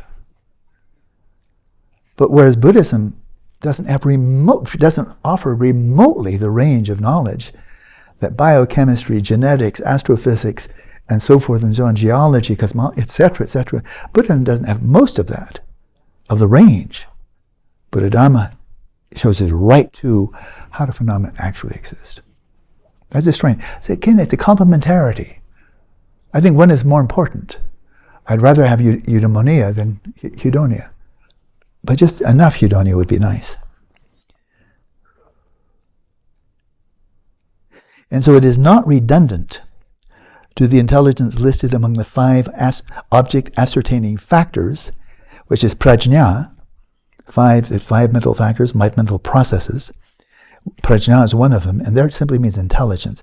This is not redundant to intelligence, because it is intelligence in general, while among the 5 object ascertaining, that's just referring to intelligence in general, including cockroaches have some intelligence. They know this is to be eaten, that's not to be eaten. This is to be mated with, and this is not to be, they have some intelligence. But that's just the mental factor, or the mental process. While this is a particular kind of intelligence that investigate whether its object is something to be embraced or rejected. And it is a particular kind of intelligence aided by faith, enthusiastic perseverance, and exceptional samadhi. So this is something very specific, this non-delusion. This will help you. This will heal you. This will overcome delusion. Whereas simply being highly intelligent, I've met a lot of highly intelligent people too. They're not particularly happy. I've seen no correlation with having really high intelligence. None at all. Over just, normal. None. And if it's concomitant with mental afflictions, the smarter you are, the worse it gets. Then you'll be making really, really good weapons and knowing really, really how to beat your competitors into the earth with malevolence and cruelty. Intelligence is behind all of the technology we have, including technology that is extremely harmful, done by very intelligent people who got paid very well for it. And so this is aided by faith, virya, enthusiastic perseverance, and exceptional samadhi. That these 3 absences, or 3 antidotes, the non, of the 3 poisons, which are the 3 roots of virtue. So they're not just absences, they're roots of virtue. They are the essence or life force of all the teachings of the jinnas, because they are the foundation for embracing all roots of virtue that lead to liberation and enlightenment. So that was Genlo Losang Gyatso's very precise. He was a surgeon bringing out a very sharp scalpel and saying, don't just be happy it's greed, hatred, and delusion, as if you've already got it, because you don't. If that's all you understand, greed, hatred, and delusion, you're just in the general ballpark, but you haven't identified. This is why I'm just encouraging everybody, including myself, think afresh as if you never knew what they meant, and now see they probably don't correspond exactly to any term you're familiar with. But if you know the meaning, then when you say attachment, like when I say attachment, I'm not thinking of attachment theory, which is very smart, very helpful to many people. But I'm not thinking about that. I said, no, that's bracketed. That's a modern psychology, very useful, but that's not what I mean by attachment, and this is what I mean by attachment. And likewise hatred, and likewise delusion. No, I'm not psychotic. Am I prone to delusion? Yeah, but I know exactly what I mean. If you know exactly what the problem is, then you can bring out the exact antidote. And it's just showing you the path. The path is non-attachment, non-hatred, non-delusion. That's the path, by way of the 3 higher trainings. So this is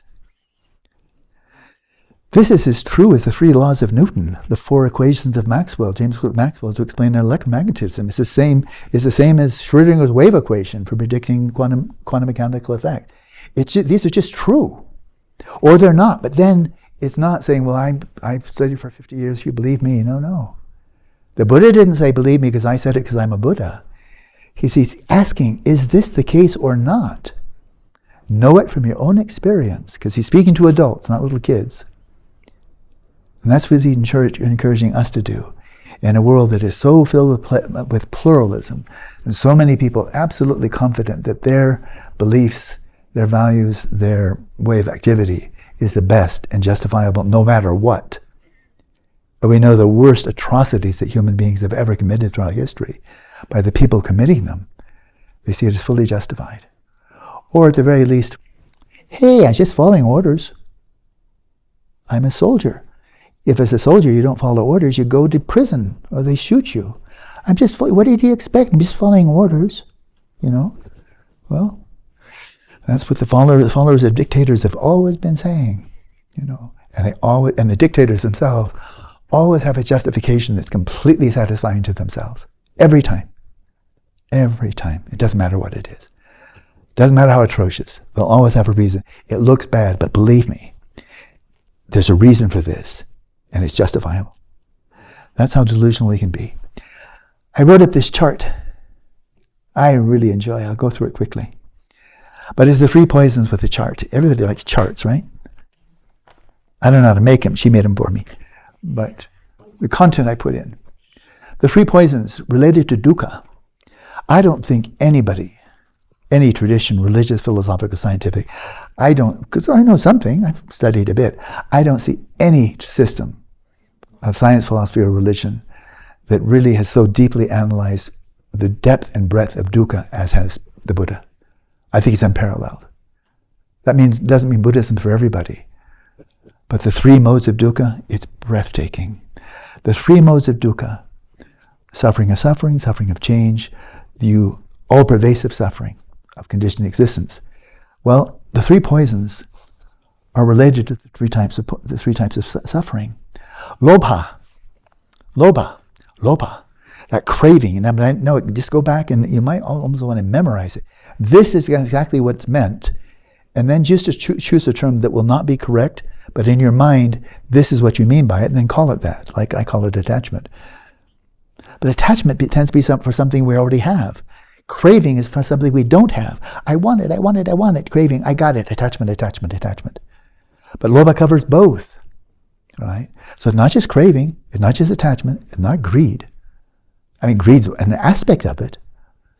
And so, that one, when we're experiencing it, I think I can get it. I think I really want it. I think I can get it. I'm getting closer. I'm going to get it. There's some joy in that. I'm going to get it. I haven't gotten it yet, but I'm sure I'm going to get it. There's some joy in that, isn't it? And then you get it. I got it. My precious, I got it. Now somebody may take it away, and I'm not happy. And I'm not really happy, content, before I get it. But there's a pleasure in it of, I think I'm going to get it. I got it. And what always happens after that is that pleasure turns into the dukkha of change. I got it, but I can lose it. I thought I would get it, but I didn't. I'm going to jump out the window because I didn't get it. And now I'll never get it. Like the stock market crash of 1929. Stockbrokers jumping out of windows. I didn't get it. I won't get it. So my life was worth nothing. Now let's jump out the window. It never turns out well. It always turns into dukkha of change, because that's the thing you can't change, is that everything changes. And it's a loser's game no matter what. You get it, you lose. You don't get it, you lose. It's a loser's game. Guaranteed. So that relationship, it starts out pleasure and then it turns into the suffering, dissatisfaction, disappointment, sadness, dismay, misery, and anguish of having lost it, including a really happy marriage. You got the dream marriage, you know. I found my perfect soulmate. This is the perfect person. We love every day. We just had this marvelous, and then she died. And then you're miserable. Because that which made you happy is now no longer there. There's a great big cavity where your happiness was. And now the chair is empty. And that's in a good marriage. Bad marriage, the misery comes in much sooner. The second kind of unhappiness is the dukkha of suffering, the dukkha that is painful, the dukkha of suffering. And dosa, it comes from displeasure. You never experience dosa because you're so happy. Never ever happens. It comes because you're not happy about something. I didn't get it, or I got what I didn't want, and I'm unhappy. There's displeasure, and this turns into just pain and misery and anguish and depression because I'll never get it. Or I had it and I lost it, and now I'm too old to get it again. So that's just blatant suffering. It's in your face suffering.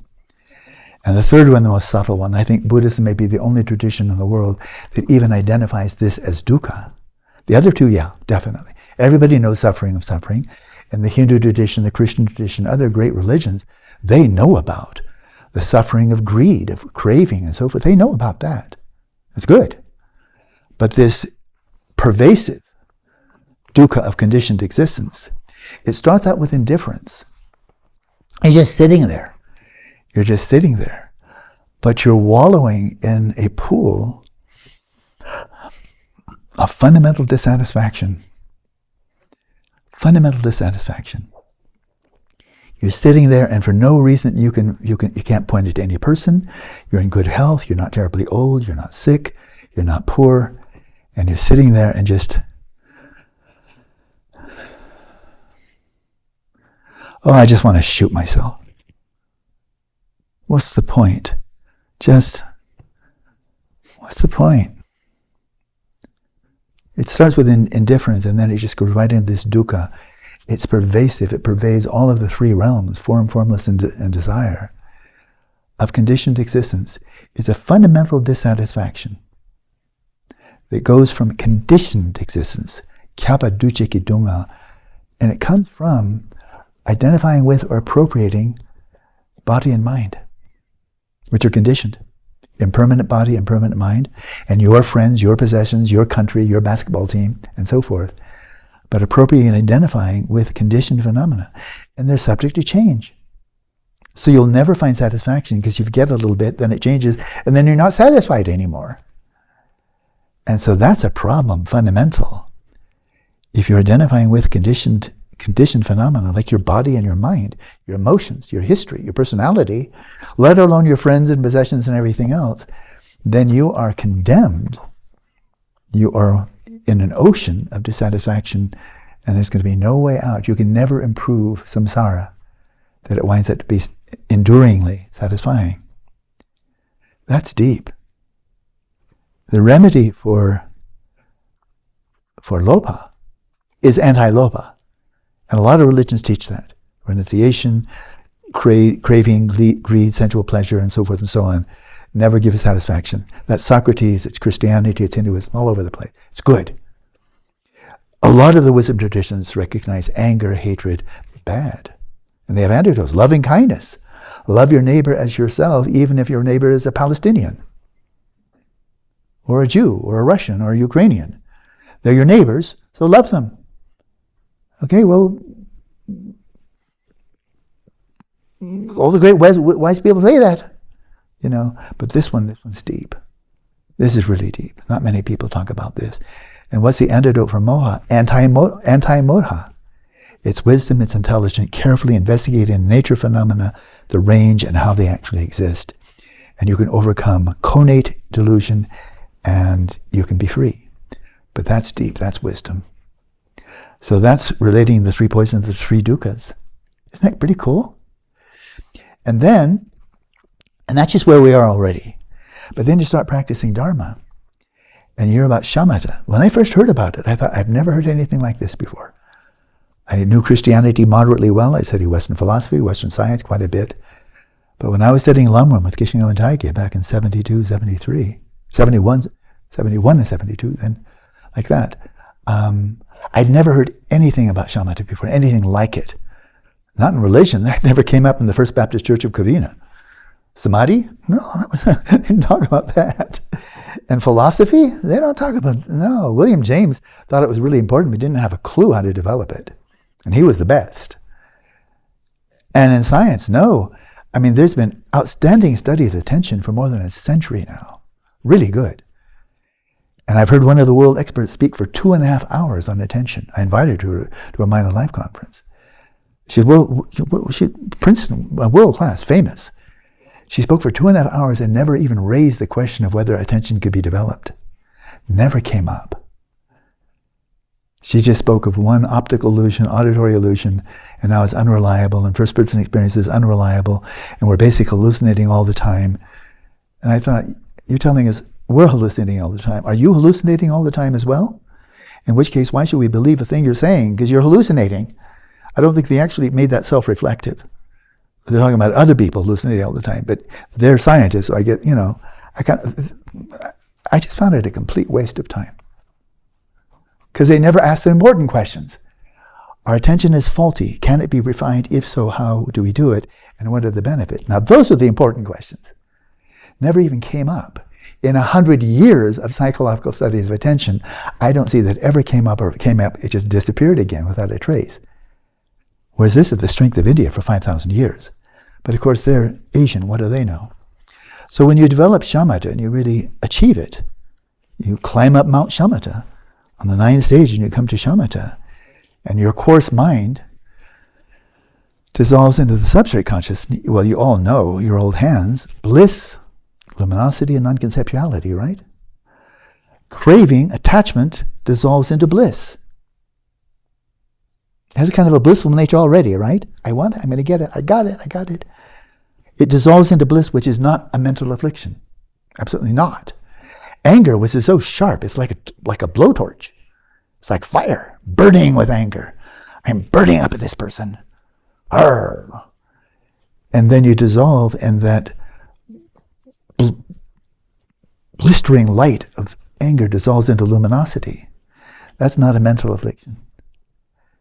And then sheer stupidity, delusion, which is often quite thoughtless and undiscerning, dissolves into non-conceptuality, which is not a mental affliction. So in the process of dissolving your coarse mind with all its mental afflictions into the subtle mind, that very process of resting your mind in its natural state, mindfulness of breathing and so forth, it detoxifies each of the 3 poisons. It detoxifies into bliss, into luminosity, non-conceptuality. All at once. And wow, if it would only last. If it would only last, you can think, that's all the Dharma we need to know. All the wisdom stuff, whatever. But gosh, if I can go and experience bliss, luminosity, non-conceptuality, all at the same time, indivisibly, I'll be one happy camper. As long as I never have to come out of samadhi. And that's the catch. You come in, you go in, you come out. When you come out, you're back. Your 3 poisons and the 5 obstacles. You're back. Come to Papa. Come to Papa. We're going to now pile onto you. And it's going to be the business as usual. You thought you'd escaped. You just took a little vacation into Samadhi land. But now you're back. And that's why the Buddha Gautama is not satisfied. So that's that. But each of these dissolves into. We go to the Shravakayana. Now we're getting serious. Now we're talking about wisdom. The Shravakayana, the Pali Canon. And when you experience lobha in all of the range of greed, craving, and so forth, what do you do with it? You counteract it with non-lobha. Well, we just learned what that is. And you counteract it like you take an anti-venom to neutralize the venom so you're no longer sick anymore. Right? The idea is to obliterate, eradicate without trace, so you never come back, lobha, so you're forever free. That's the agenda. We're good, they're bad, destroy them entirely. Become a dajomba, an arhat, a foe destroyer, and your foes are lobha, dosa, and moha. Annihilate them so they'll never ever come back. Eradicate them. And eradicate them with non-lobha. And eradicate dosa with non-dosa, and eradicate moha with non-moha. That's the agenda. Samsara bad, nirvana good. Go that direction and get out. Very straightforward. Bodhisattvayana, which is rooted in, based upon the Shravakayana, is not separate, but it's going beyond it. And when you experience lobha, maybe I've experienced this. You see a beautiful mountain range, and maybe some attachment. Oh, I don't want to leave here. It's so beautiful here. The community is so pleasant. I don't want to leave this community. I really like do I like my cabin? Gosh. I don't want to leave. I know it's not mine, but can I stay a long time? And I should mention, maybe now's the time. Not everybody knows that after, I think Doug said about a year, yeah? Close to a year building the cabin? 2.5 with planning. With planning, it's 2.5, my goodness. And Doug is postponing his own retreat for about 2.5 years.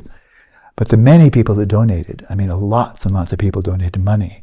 And then I watched from the time it was just a bare piece of land all the way to the beautiful cabin that it is now. The time, the hundreds of hours are put in by multiple people just doing the work. And I just walk by and walk on. But so many people. Doug was really like the orchestra leader. He's not the whole orchestra, but without him you just have a lot of people with instruments. So Doug was really the orchestra leader here, the conductor. But I just want to express gratitude. Because now I have a home here. I was always staying in somebody else's cabin and then taking a cabin that some yogi had been living in. But just gratitude, everybody who contributed to it, who built it, who planned it, who are taking care of it. We have tiny repairs already, tiny little ones. And it just gives me a sense of joyful gratitude. Joyful gratitude. I want to repay the kindness of all those who directly and indirectly helped us have this space in its entirety, and this cabin where I have now the privilege of living and meditating. And that comes with a responsibility. That was created with the spiritual director. That means I need to offer spiritual direction, be available for people. But above all, I need to practice as well as I possibly can. The only way I can ever repay the kindness of my lamas, and repay the kindness of sentient beings, and fulfill my own interest and fulfill the interests of others, and help preserve the Dharma, which now in terms of Tibetan Buddhism, Indo-Tibetan Buddhism, is now in the most precarious state it's ever been in since the time of the Buddha. In Tibet it was imperiled by one king, and he gave it a real punch, lasted for a couple of 100 years. But now the Chinese they're relentless. They keep on and keep on pathologically trying to destroy the whole culture, and especially the Dharma. And even making employees of the Chinese government, Tibetans, they have to sign, I think I mentioned, they have to sign a contract. If you're working with the Chinese government, you have to promise not to believe in Dharma and not to practice Dharma. Can you imagine? That's diabolical. Really, that's diabolical. We don't need to look to devil somewhere else. But it's never been so imperiled as right now. And I've seen it in my lifetime, sliding downhill. So who's going to come to the rescue? Well, we bring forth great compassion, which is Naki Jao in Tibetan. I shall do it. I shall do it. Everyone who cares, take on, I shall do it. I shall do it. Then we can preserve it. The Dalai Lama remains optimistic that in China, Mongolia, and Tibet, the Dharma will once again flourish. If he believes it, I'm his student. I want to help make it true. So for the Bodhisattva training, when Lopa arises, instead of just hammering it into oblivion, transform it. You see something really attractive? Then in your mind's eye, offer it to all sentient beings. You see some bounty? May all sentient beings have the bounty. You see a delicious meal? May all beings have good food. You see a beautiful environment? May all beings enjoy a beautiful environment. May all beings enjoy enough wealth that they really need and can benefit from. Enough influence that they're not downtrodden and enslaved and oppressed by others. Enough reputation that they're not despised by other people, but respected by. Everything I want, may all sentient beings have it. And you see something really glorious, like a magnificent sunset. Offer it to Tara, offer it to Amitabha, offer it to Guru Rinpoche. So whatever you might be attached to, don't try to block it, transmute it into an offering to the divine, and imagine offering this to all sentient beings. And so then you've detoxified it. You still enjoyed it just as much as you did before, but now there's no craving, clinging, and no disappointment when you lose it. Oh, the sun's setting. Oh, the sunset's over. As if you didn't see that coming. And so they just transmute it. They don't antidote, they just transmute it, And then it comes to anger. You say, oh, that's got to be hopeless. No, Shantideva says, wait a minute. Now, you've got some real enemies there. It's not communists, Republicans, or people this blah, blah, blah. It's not them. They're not the enemy. They'll die anyway. Whatever political party, it's got a lifespan. After a while, it won't be there anymore. And enemies, this group is our enemy. And then after a while, they're just all gone, and they're all gone. That's a self-solving problem. All your enemies out there, they're all going to die anyway. So just be patient. They're going to vanish. But from lifetime to lifetime, the enemies that never ever vanish, they're always waiting for you. And leaping at your throat are your mental afflictions. Shantideva says, okay, you want to be angry at something? Be angry at your real enemies. And they're your mental afflictions. That self-centeredness, that's your real enemy. And now, bear a grudge. I will harass you, I shall challenge you, I shall attack you, I shall annihilate you, and I'll never give up. Because if I annihilate other enemies, they just come back. But if I annihilate the mental afflictions, They have no ground and will never be able to come back again. So now, mental afflictions, look out, I'm coming for you. I'm coming for you. And I'm going to never relent until you are obliterated. That's my anger at you. You've harmed me enough. You've harmed all sentient beings enough. Basta. Your time is limited because I've got the tools and I'm going to annihilate you. That kind of anger. No sentient being in sight. Just the mental affliction. He said, that one's okay. And then when it comes to pride, I was just reviewing Don Dumba's and Atisha's conversation about pride. And whether pride, or I am, whether this is always toxic. Can be, of course it can be. But what about the pride, or I am capable of practicing Dharma. I know shamatha is difficult, but I'm capable and I'm going to do it. And Vipassana, it was made for sentient beings like me that have delusions and so forth. I can do this, I can set on this path.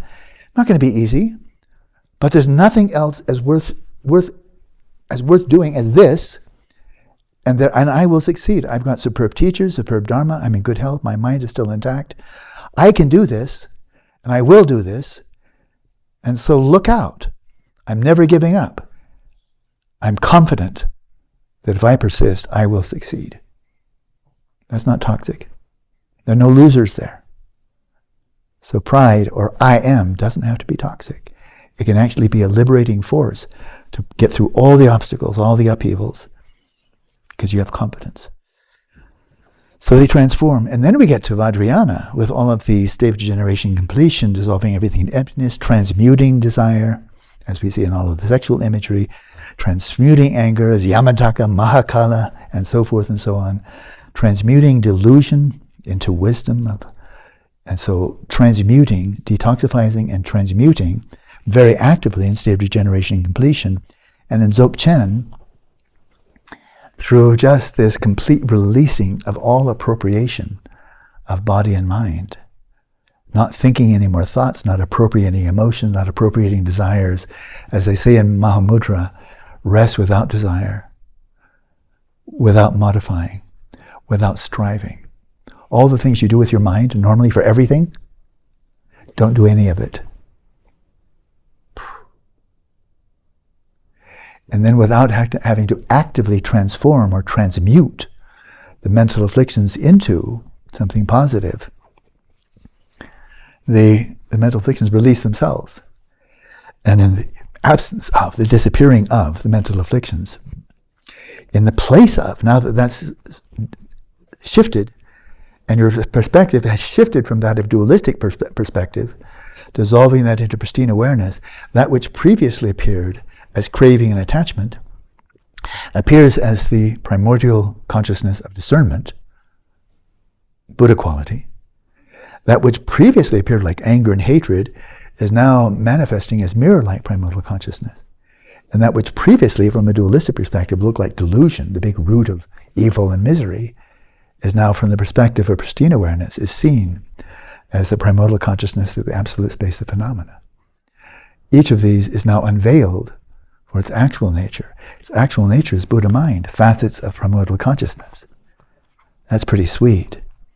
And the most direct way, the most unelaborated way, straight Dzogchen.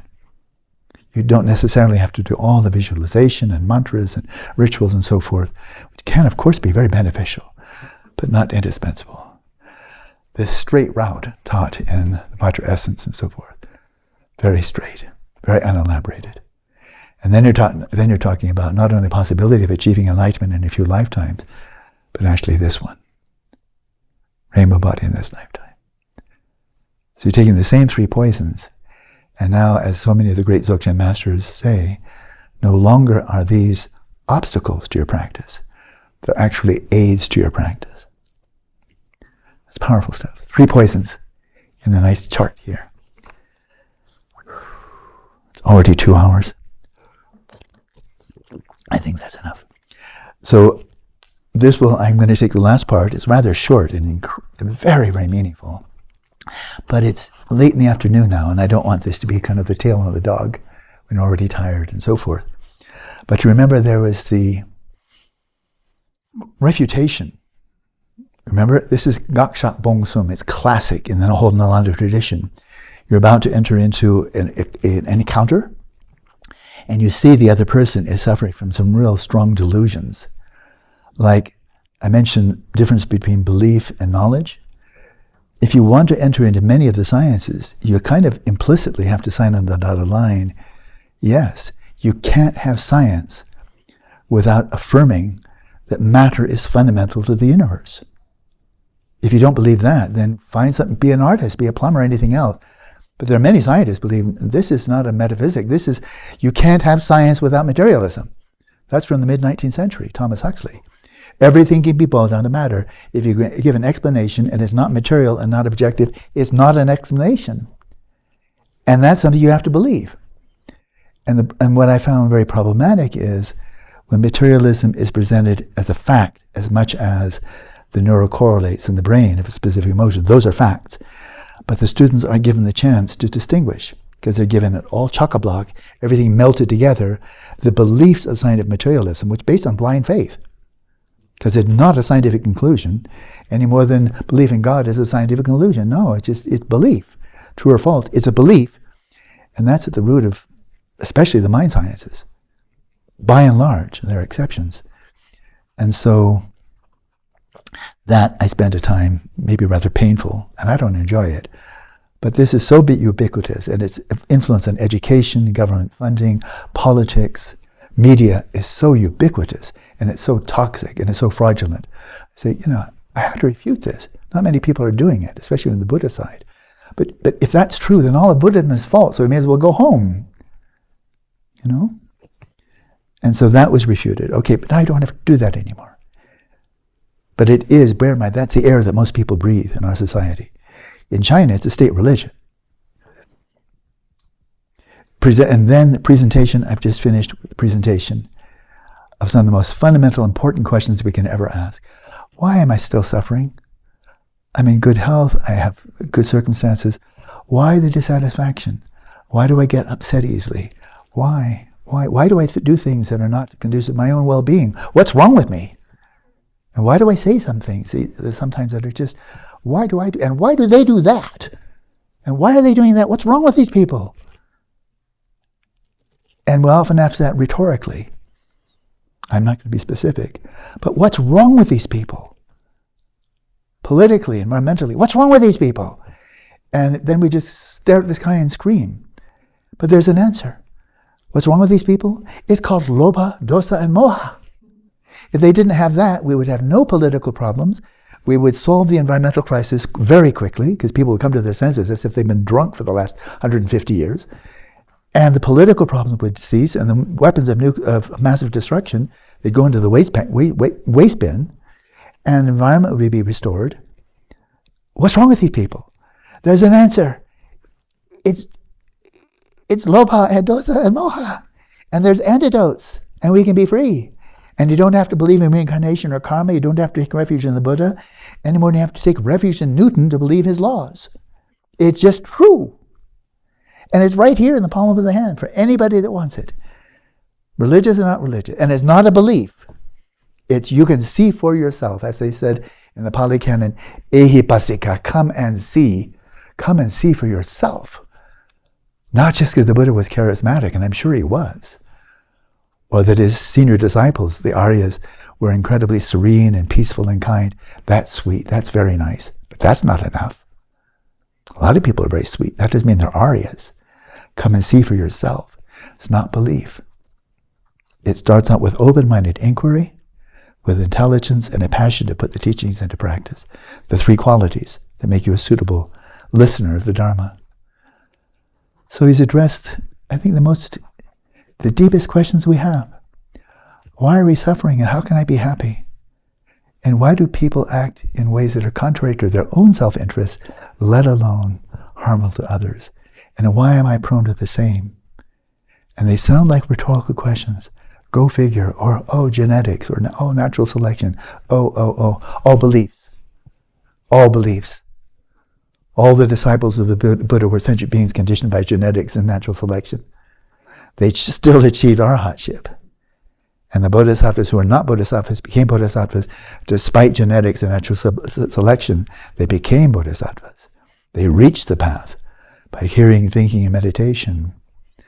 So you can see my passion for this, and I think it's not attachment, because it's not Buddhism is better than Christianity, better. Each has its own betterness. As I mentioned, this wonderful nun, what ignited her to start her absolutely fabulous philanthropical activity that's drawn worldwide attention, awards from countries in the West and the East, all over the place. This one simple poor nun in the backwoods of eastern Taiwan. How did he become an international figure? Well, a wonderfully great heart.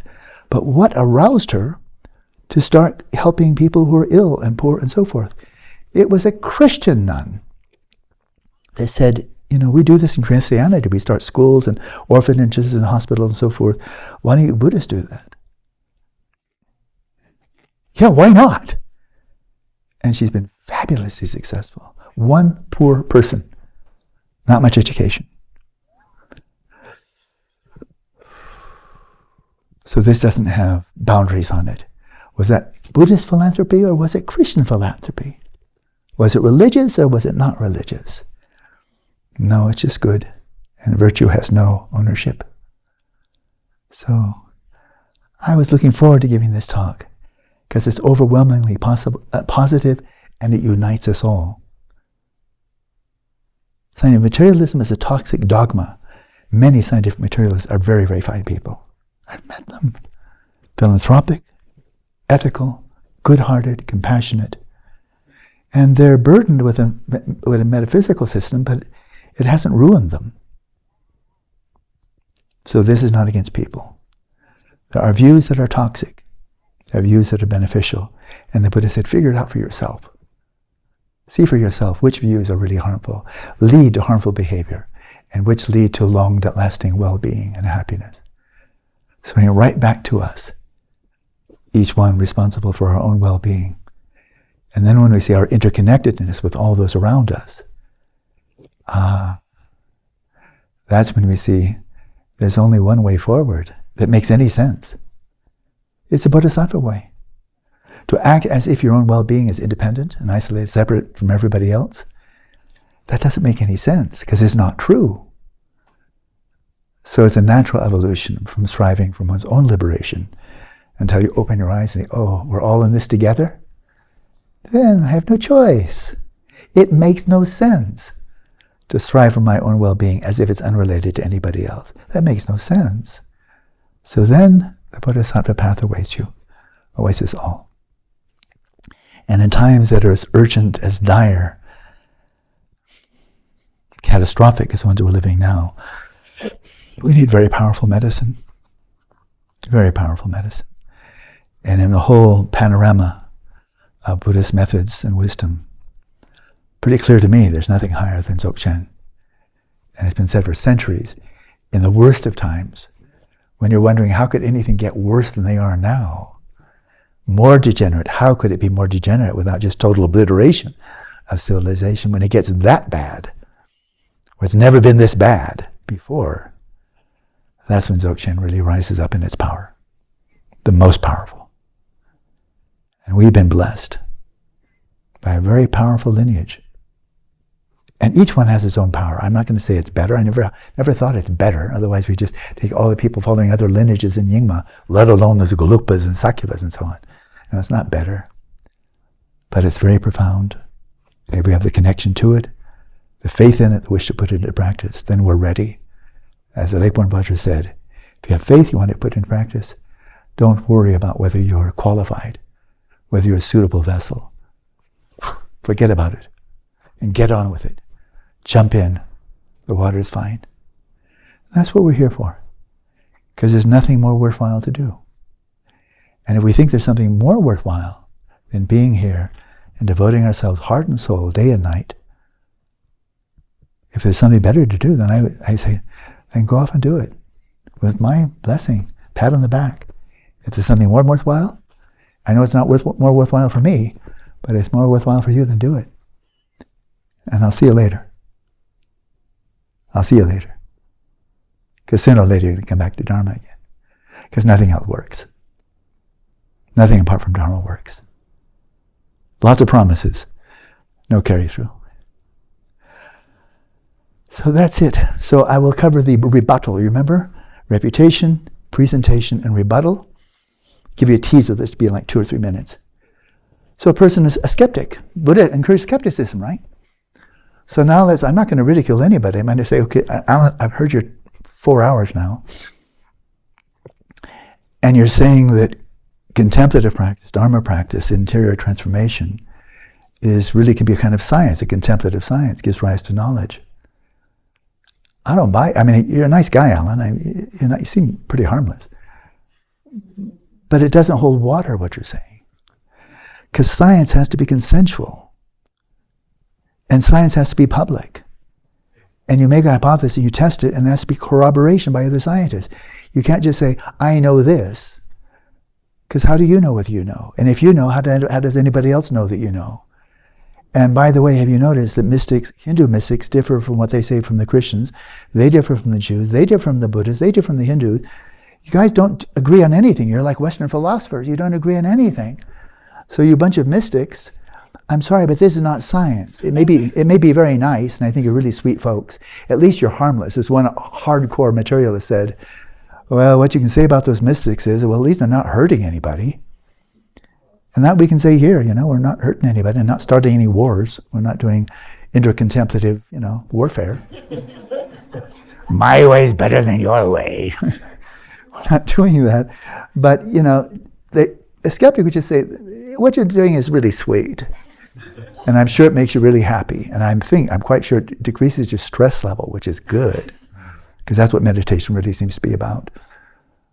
But let's not confuse that with science, because science is knowledge, it's consensual, it's replicable, and it has a lot of benefits. Like technology, what have you Buddhists come up with recently? A better prayer wheel? So what you're doing is very sweet, but don't call this science, please. It's an insult to science, and it shows you don't understand science. It's just not science at all. And sometimes it's nonsense, or non-science. So what do you say, Al? You got a retort to that? As a matter of fact, I do.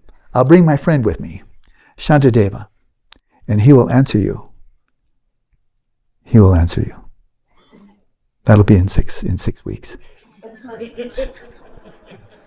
Shantideva is my man. Man, he comes out with the big guns. They're guns of wisdom. Big guns. Never seen anybody refute him. He's the man. 6 weeks. But for the next 6 weeks, let's identify with our own experience exactly what those 3 poisons are. And with our own experience, exactly what are the anti-lobha and so forth. And practice that. Now that is core authentic Dharma. And there's no groundless belief here. There's no leap of faith. It's discerning intelligence and putting it into practice. That's good science. That's really good science right there. Discerning intelligence and put it into practice. Discerning intelligence, put it into practice. And they're complementary. Well, so there might be some merit from our time together. What do you think? It's possible. I think so. Why don't we just take a moment to bring this to closure and bring forth our most meaningful aspirations for ourselves, for the very troubled world around us. When the world is so desperately in need of authentic Dharma, dedicate the merit in the most meaningful way you can.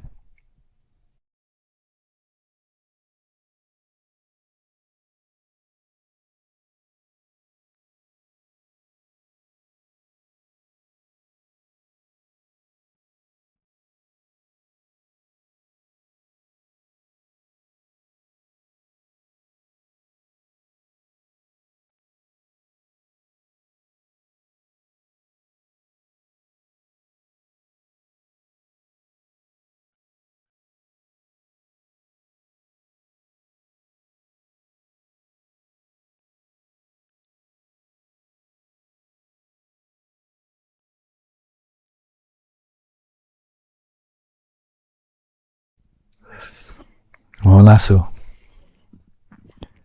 I will not remind you, but I think you already know very well, because I've mentioned them so many times, the prophecies that Dujum Lingpa received about the flourishing of his Dzogchen teachings in the West, the 100 achievers of great transference from Rainbow Body.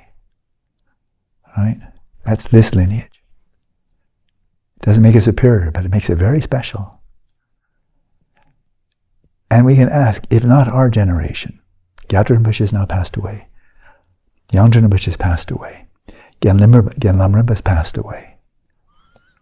Most of my lamas have passed away. If not our generation to fulfill that prophecy, will it just skip over our generation and then it will be the next one that does it where our generation doesn't? What are the chances of that? Because Gyatro Rinpoche was a Mahasiddha. He demonstrated, he actually said, yeah, he was a Siddha. Yangdrung Rinpoche was a Siddha. The previous Zon Rinpoche was a Siddha. That's just mighty, that's one generation up. Just one. They had really achieved profound siddhis, these lamas, my own lamas. And now shall they just skip over this generation and hope that our students, they'll achieve siddhis and Chief Shamatha Rinpoche and reach the path, whereas we don't, we'll just pass the buck? Do you think that's possible? Or does it really have to be in this dire circumstance of the 21st century, when we may not have any human civilization at the end of it? Is it up to us, this generation? Each of us taking the responsibility. I have the opportunity. If not me, then who? Great compassion. I'm going to rely on somebody else who hasn't received these teachings. So I feel this, it's a joyful responsibility. It's like a backpacker who really enjoys having 40 pounds of stuff in your backpack and enjoys the weight as you climb up in the mountains. I've done it, of course, backpacker. But enjoying carrying it and not just wishing you had a coolie to give it to. It's a joyful responsibility. And it's a motivator. This generation, this teaching, this lineage. If not us, then who? Do we have something more important to do? And if so, I'd love to know what that might be. But I know I won't follow it. Wallace. Thank you all.